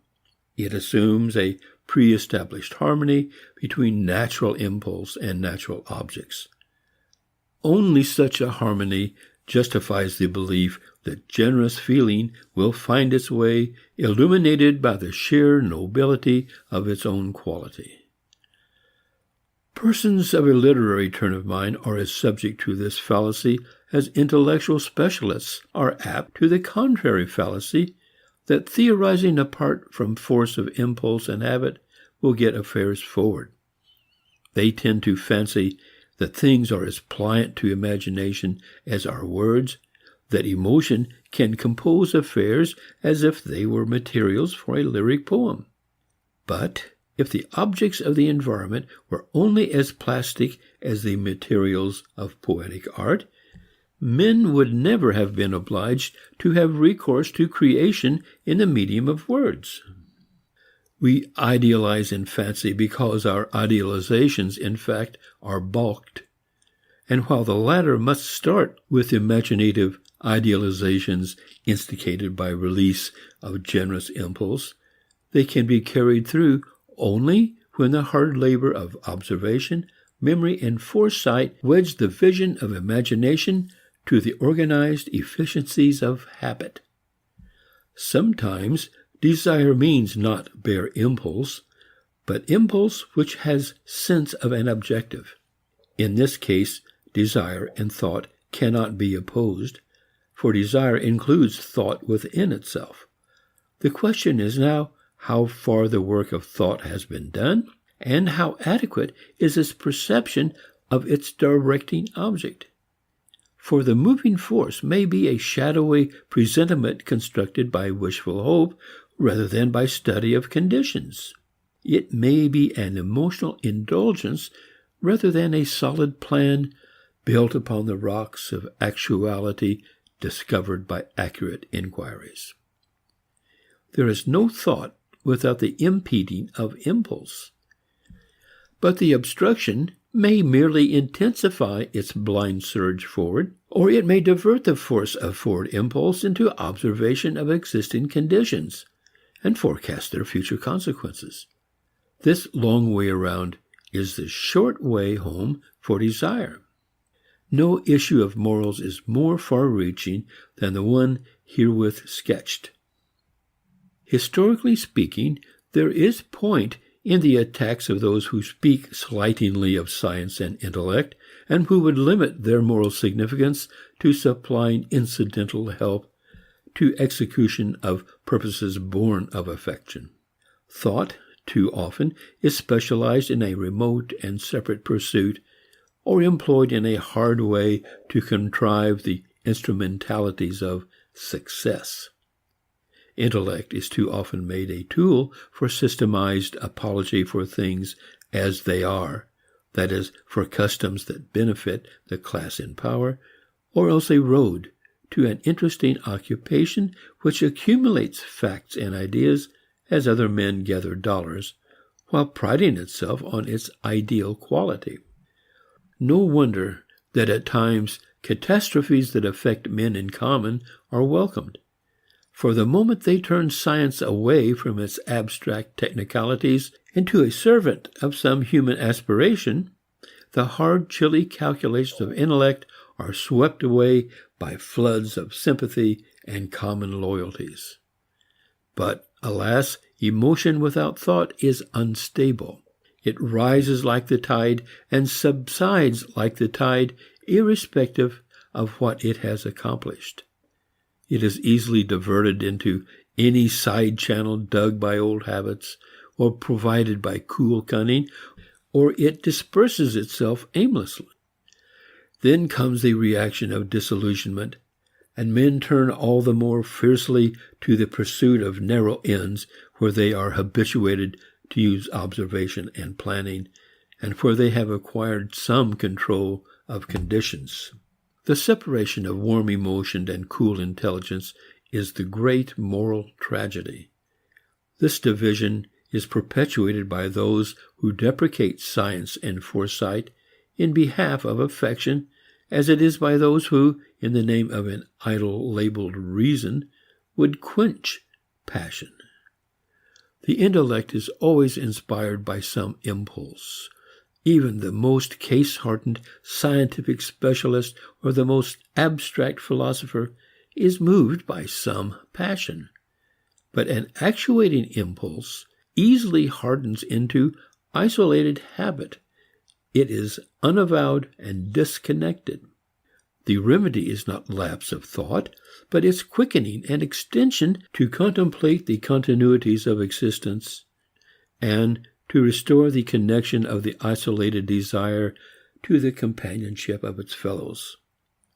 The glorification of will, apart from thought, turns out either to a commitment to blind action, which serves the purpose of those who guide their deeds by narrow plans, or else a sentimental, romantic faith in the harmonies of nature, leading straight to disaster. In words, at least, the association of idealism with emotion and impulse has been repeatedly implied in the foregoing. The connection is more than verbal. Every end that man holds up, every project he entertains, is ideal. It marks something wanted rather than something existing. It is wanted because existence, as it now is, does not furnish it. It carries itself, then, a sense of contrast to the achieved, to the existent. It outruns the seen and touched. It is the work of faith and hope, even when it is the plan of the most hard-headed, practical man. But though ideal in this sense, it is not an ideal. Common sense revolts at calling every project, every design, every contrivance of cunning ideal, because common sense includes above all in its conception of the ideal the quality of the plan proposed. Idealistic revolt is blind, and like every blind reaction, sweeps us away. The quality of the ideal is exalted till it is something beyond all possibility of definite plan and execution. Its sublimity renders it inaccessibly remote. An ideal becomes a synonym for whatever is inspiring and impossible. Then, since intelligence cannot be wholly suppressed, the ideal is hardened by thought into some high, faraway object. It is so elevated and so distant that it does not belong to this world or to experience. It is, in technical language, transcendental. In common speech, supernatural, of heaven, not earth. The ideal is then a goal of final, exhaustive, comprehensive perfection, which can be defined only by complete contrast with the actual. Although impossible of realization and of conception, it is still regarded as the source of all generous discontent with actualities and of all inspiration to progress. This notion of the nature and office of ideals combines in one contradictory whole all that is vicious in the separation of desire and thought. It strives, while retaining the vagueness of emotion, to simulate the objective definiteness of thought. It follows the natural course of intelligence in demanding an object which will unify and fulfill desire, and then cancels the work of thought by treating the object as ineffable and unrelated to present action and experience. It converts the surge of present impulse into a future end, only to swamp the endeavor to clarify this end in a gush of unconsidered feeling. It is supposed that the thought of the ideal is necessary to arouse dissatisfaction with the present and to arouse effort to change it. But, in reality, the ideal is itself the product of discontent with conditions. Instead, however, of serving to organize and redirect effort, it operates as a compensatory dream. It becomes another ready-made world.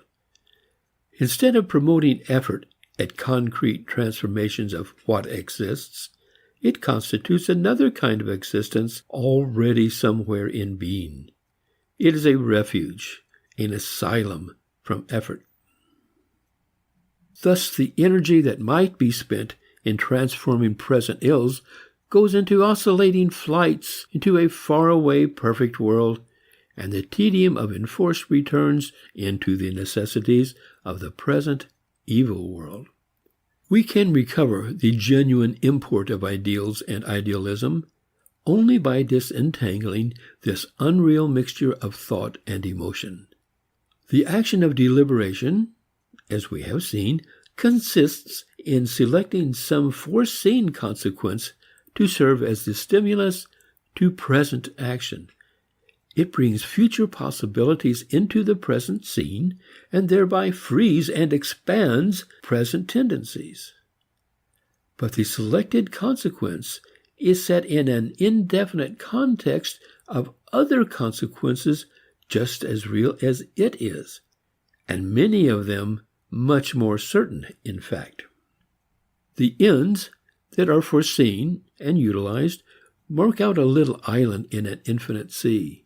This limitation would be fatal were the proper function of ends anything else than to liberate and guide present action out of its perplexities and confusions. But this service constitutes the sole meaning of aims and purposes.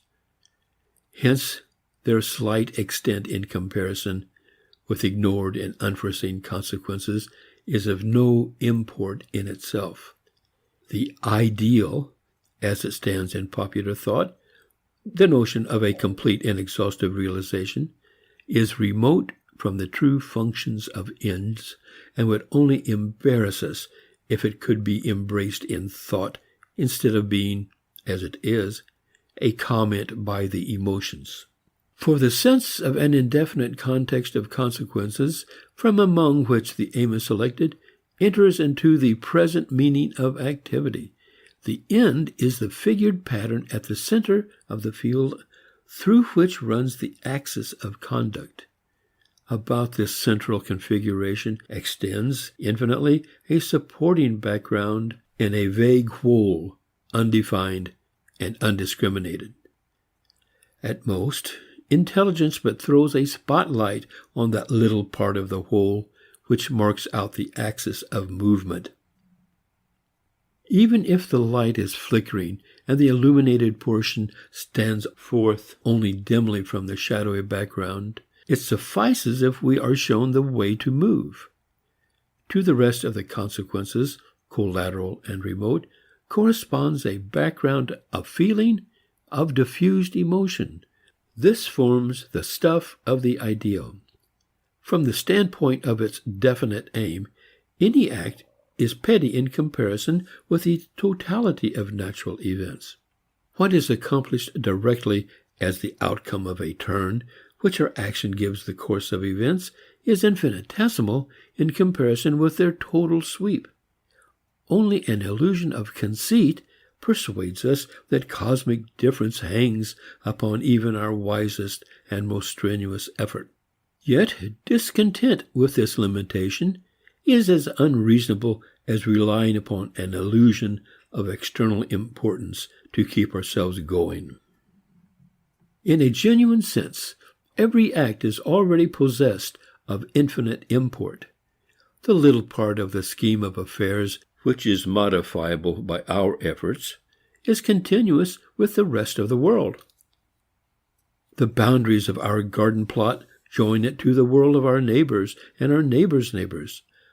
That small effort which we can put forth is in turn connected with an infinity of events that sustain and support it. The consciousness of this encompassing infinity of connections is ideal. When a sense of the infinite reach of an act, physically occurring in a small point in space and occupying a petty instant of times, comes home to us, the meaning of the present act is seen to be vast, immeasurable, and unthinkable. This ideal is not a goal to be attained. It is a significance to be felt and appreciated. Though consciousness of it cannot become intellectualized, identified in objects of a distinct character, yet emotional appreciation of it is won only by those willing to think. It is the office of art and religion to evoke such appreciations and intimations, to enhance and study them till they are wrought into the texture of our lives. Some philosophers define religious consciousness as beginning where moral and intellectual consciousness leave off, in the sense that definite purposes and methods shade off of necessity into a vast whole which is incapable of objective presentation. This view is correct. But they have falsified the conception by treating the religious consciousness as something that comes after an experience in which striving, resolution, and foresight are found. To them, morality and science are a striving. When striving ceases, a moral holiday begins, an excursion beyond the utmost flight of legitimate thought and endeavor. But there is a point in every intelligent activity where effort ceases, where thought and doing fall back upon a course of events which effort and reflection cannot touch. There is a point in deliberate action where definite thought fades into the ineffable and undefinable, into emotion. If the sense of this effortless and unfathomable whole comes only in alternation with the sense of strain in action and labor in thought, then we spend our lives in oscillating between what is cramped and enforced and a brief transitory escape. The function of religion is then caricatured rather than realized. Morals, like war, is thought of as hell, and religion, like peace, as a respite. The religious experience is a reality insofar as in the midst of effort to foresee and regulate future objects, we are sustained and expanded in feebleness and failure by the sense of an enveloping whole.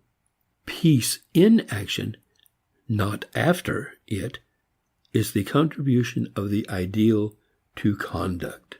Part 3, Section 9, The Present and Future, dealing with subordination of activity to result, control of the future, production and consummation, idealism and distant goals. Over and over again, one point has recurred for criticism: the subordination of activity to a result outside itself. Whether that goal be thought of as pleasure, as virtue, as perfection, as vital enjoyment of salvation, it is secondary to the fact that the moralists who have asserted fixed ends have, in all their differences from one another, agreed in the basic idea that present activity is but a means. We have insisted that happiness, reasonableness, virtue, and perfecting are, on the contrary, parts of the present significance of present action. Memory of the past, observation of the present, foresight of the future are indispensable, but they are indispensable to a present liberation, an enriching growth of action. Happiness is fundamental in morals only because happiness is not something to be sought for, but is something now attained even in the midst of pain and trouble, whenever recognition of our ties with nature and with fellow men releases and informs our action. Reasonableness is a necessity because it is the perception of the continuities that take action out of its immediateness and isolation into connection with the past and future. Perhaps the criticism and insistence have been too incessant. They may have provoked the reader to reaction. He may readily conclude that orthodox theories have been one-sided in sacrificing the present to the future good, making of the present but an onerous obligation or a sacrifice endured for future gain. But why, he may protest, go to an opposite extreme and make the future but a means to the significance of the present. Why should the power of foresight and effort to shape the future and to regulate what is to happen be slighted? Is not the effect of such a doctrine to weaken putting forth of endeavor in order to make the future better than the present? Control of the future may be limited in extent, but it is correspondingly precious. We should jealously cherish whatever encourages and sustains effort to that end. To make little of this possibility, in effect, it will be argued, is to decrease the care and endeavor upon which progress depends.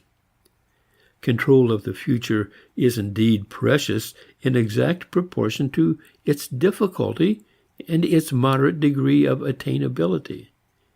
Anything that actually tends to make that control less than it now is would be a movement backward into sloth and triviality.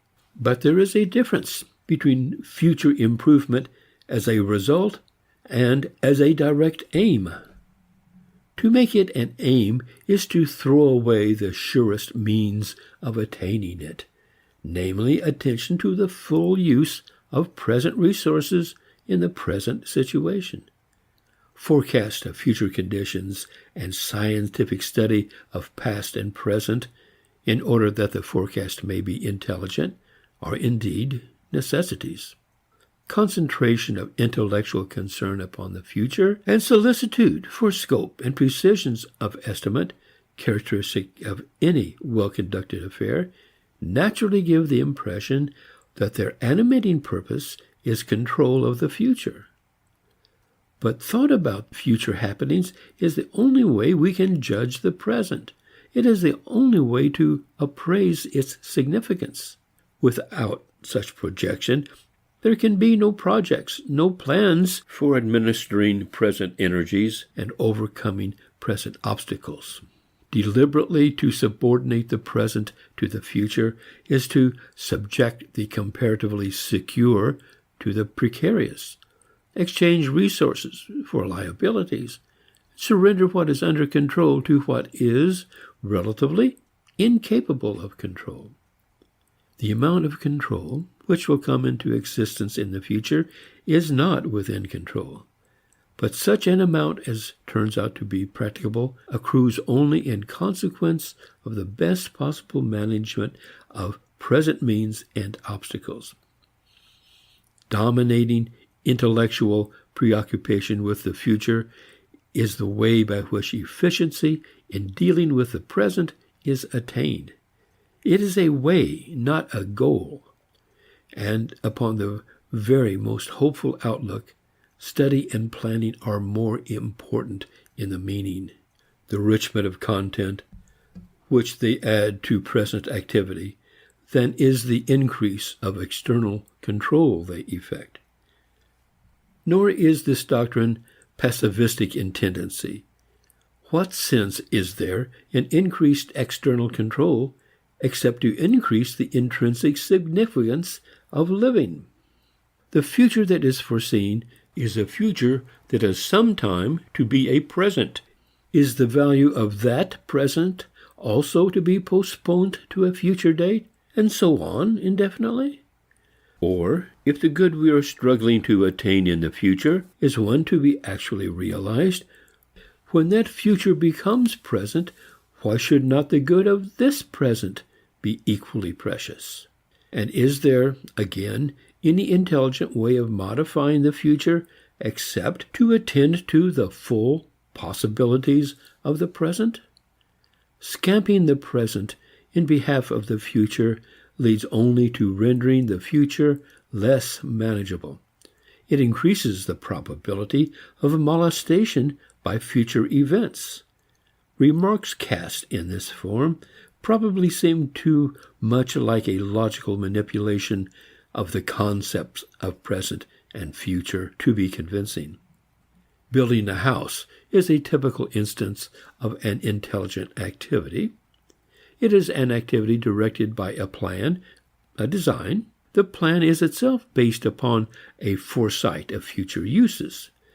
This foresight is in turn dependent upon an organized survey of past experiences and of present conditions, a recollection of former experiences of living in houses, and an acquaintance with present materials, prices, resources, etc. Now, if a legitimate case of subordination of present to regulation of the future may anywhere be found, it is in such a case as this. For a man usually builds a house for the sake of the comfort and security, the control thereby afforded to future living, rather than just for the fun or the trouble of building. If in such a case inspection shows that, after all, intellectual concern with the past and future is for the sake of directing present activity and giving it meaning, the conclusion may be accepted for other cases. Note that the present activity is the only one really under control. The man may die before the house is built, or his financial conditions may change, or he may need to remove to another place. If he attempts to provide for all contingencies, he will never do anything. If he allows his attention to be much distracted by them, he won't do well his present planning and execution. The more he considers the future uses to which the house will probably be put, the better he will do his present job, which is the activity of building. Control of future living, such as that may turn out to be, is fully dependent upon taking his present activity seriously and devotedly as an end, not as a means. And a man has his hands full in doing well what now needs to be done. Until men have formed the habit of using intelligence fully as a guide to present action, they will never find out how much control of future contingencies is possible. As things are, men so habitually scamp the present action in behalf of future ends that the facts for estimating the extent of the possibility of reduction of future contingencies have not been disclosed. What a man is doing limits both his direct control and his responsibility. We must not confuse the act of building with the house when built. The latter is a means, not a fulfillment, but it is such only because it enters into a new activity which is present, not future. Life is continuous. The act of building in time gives way to the acts connected with a domicile, but everywhere the good, the fulfillment, the meaning of activity resides in a present made possible by judging existing conditions in their connections. If we seek for an illustration on a larger scale, education furnishes us with a poignant example. As traditionally conducted, it strikingly exhibits a subordination of the living present to a remote and precarious future. To prepare, to get ready, is its keynote. The actual outcome is lack of adequate preparation, of intelligent adaptation.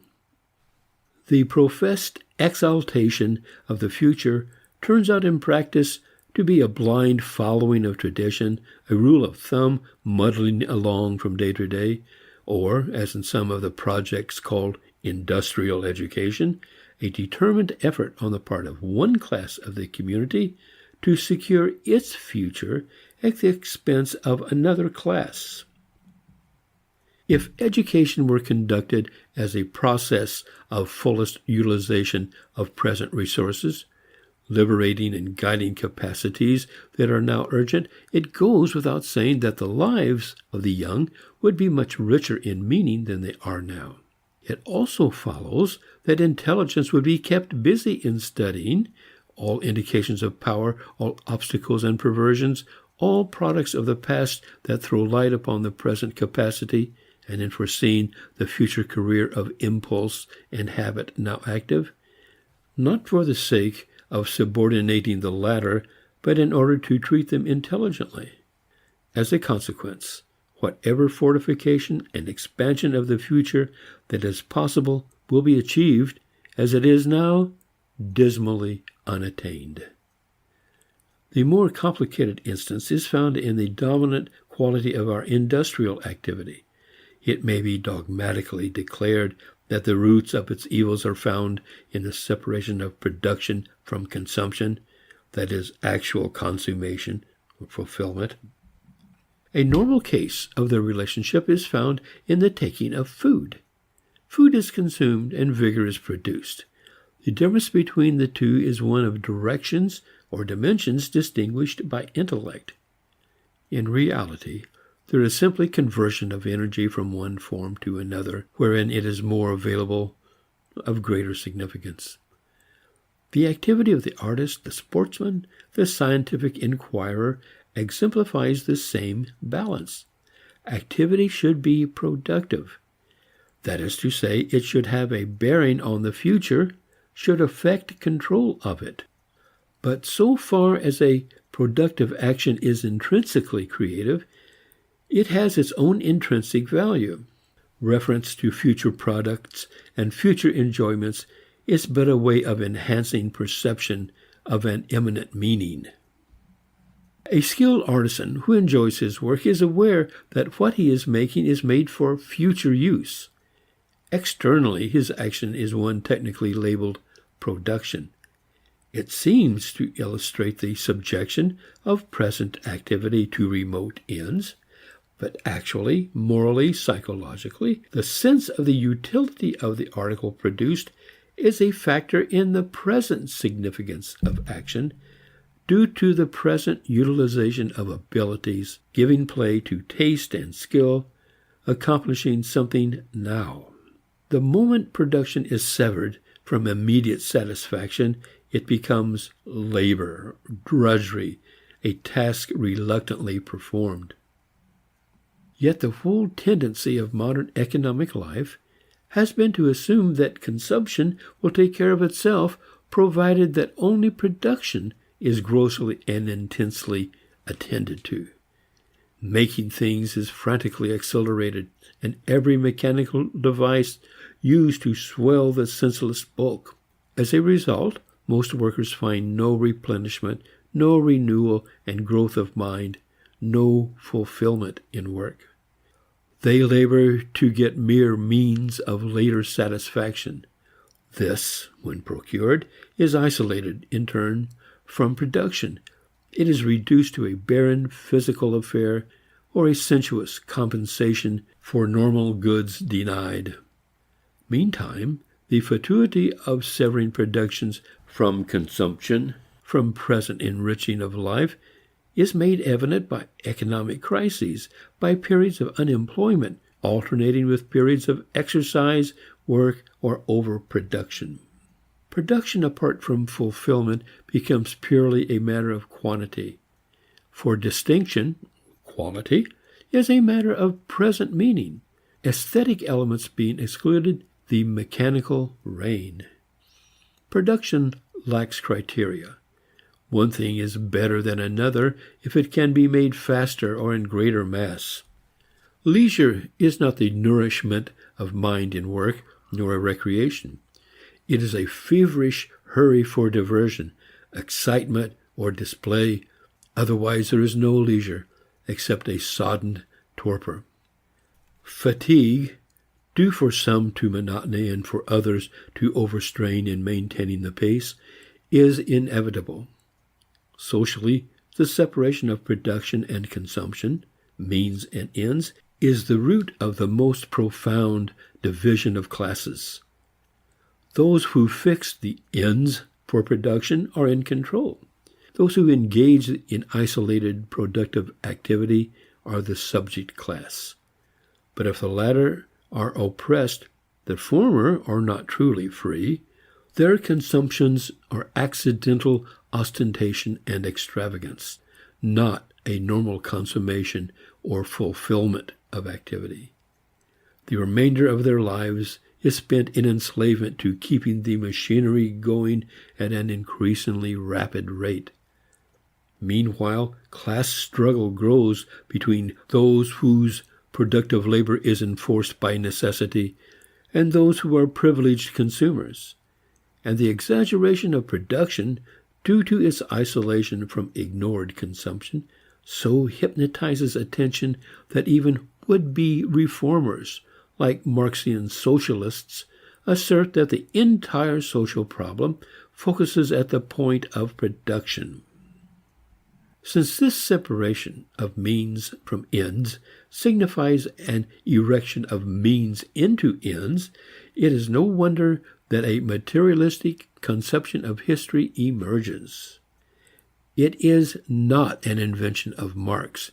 It is a record of fact so far as the separation in question obtains. For practicable idealism is found only in fulfillment, a consumption which is replenishing, growth, and renewal of mind and body. Harmony of social interests is found in the worldwide sharing of activities significant in themselves, that is to say, at the point of consumption. Footnote 9. Acknowledgment is due the social interpretation of history by Maurice Williams. End of footnote. But the forcing of production, apart from consumption, leads to the monstrous belief that class struggle, civil war, is a means of social progress, instead of a register of the barriers to its attainment. Yet, here too the Marxian reads aright the character of most current economic activity.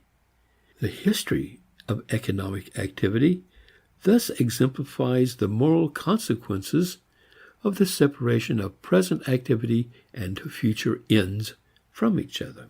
It also embodies the difficulty of the problem, the tax placed by it upon thought and goodwill. For the professed idealists and the hard-headed materialist, or practical man, have conspired together to sustain this situation. The idealist sets up as the ideal not fullness of meaning of the present, but a remote goal. Hence the present is evacuated of meaning. It is reduced to being a mere external instrument, an evil necessity due to the distance between us and significant, valid satisfaction. Appreciation, joy, and peace in present activity are suspect. They are regarded as diversions, temptations, and unworthy relaxations. Then, since human nature must have present realization, a sentimental, romantic enjoyment of the ideal becomes a substitute for intelligent and rewarding activity. The utopia cannot be realized, in fact, but it may be appropriated in fantasy and serve as an anodyne to blunt the sense of a misery which, after all, endures.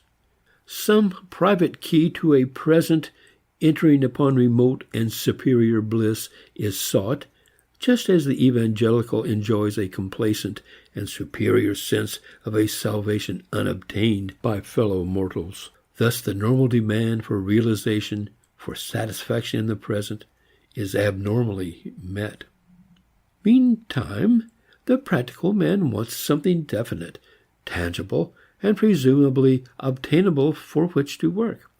He is looking after a good thing, as the average man is looking after a good time, that natural caricature of an intrinsically significant activity. Yet his activity is impractical. He is looking for satisfaction somewhere else than where it can be found. In his utopian search for a future good, he neglects the only place where good can be found. He empties present activity of meaning by making it a mere instrumentality. When the future arrives, it is only, after all, another despised present. By habit, as well as by definition, it is still a means to something which has yet to come. Again, human nature must have its claims satisfied, and sensuality is the inevitable recourse. Usually, a compromise is worked out by which a man for his working hours accepts the philosophy of activity for some future result, while at odd leisure times he enters, by conventionally recognized channels upon an enjoyment of spiritual blessings and ideal refinements. The problem of serving God and mammon is thus solved. The situation exemplifies the concrete meaning of the separation of means and ends, which is the intellectual reflex of the divorce of theory and practice, intelligence and habit, and foresight and present impulse. Moralists have spent time and energy in showing what happens when appetite and impulse is indulged without reference to consequences and reason. But they have mostly ignored the counterpart evils of an intelligence that conceives ideals and goods which do not enter into present impulse and habit. The life of reason has been specialized, romanticized, or made a heavy burden. This situation embodies the import of the problem of actualizing the place of intelligence in conduct. Our whole account of the place of intelligence in conduct is exposed, however, to the charge of being itself romantic, a compensatory idealization. The history of mind is a record of intellect which registers with more or less inaccuracy what has happened after it has happened. The crisis in which the intervention of foreseeing and directing mind is needed passes unnoted, with attention directed toward incidentals and irrelevancies. The work of intellect is post-mortem. The rise of social science, it will be pointed out, has increased the amount of registering that occurs. Social post-mortems occur much more frequently than they used to. But one of the things which the unbiased mind will register is the impotency of discussion, analysis, and reporting in modifying the course of events. The latter goes its way unheeding. The reply that this condition of matters shows not the impotency of intelligence, but that what it passes for science is not science, is too easy a retort to be satisfactory. We must have recourse to some concrete facts or surrender our doctrine just at the moment when we have formulated it. Technical affairs give evidence that the work of inquiry, reporting, and analysis is not always ineffectual. The development of a chain of nationwide tobacco shops, of a well-managed national telephone system, of the extension of the service of an electric light plant testify to the fact that study, reflection, and the formation of plans do, in some instances, determine a course of events. The effect is seen in both engineering management and in national commercial expansion. Such potency, however, it must be admitted, is limited to just those matters that are called technical, in contrast with the larger affairs of humanity. But if we seek, as we should, for a definition of technical, we can hardly find any save one that goes in a circle. Affairs are technical in which observation, analysis, and intellectual organization are determining factors. Is the conclusion to be drawn that a conviction that our wider social interests are so different from those in which intelligence is a directing factor that in the former science must always remain a belated visitor coming upon the scene after matters are settled? No. The logical conclusion is that as yet we have no technique in important economic, political, and international affairs. Complexity of conditions render the difficulties in the way of the development of a technique enormous. It is imaginable they will never be overcome. But our choice is between the development of a technique by which intelligence will become an intervening partner and a continuation of a regime of accident, waste, and distress.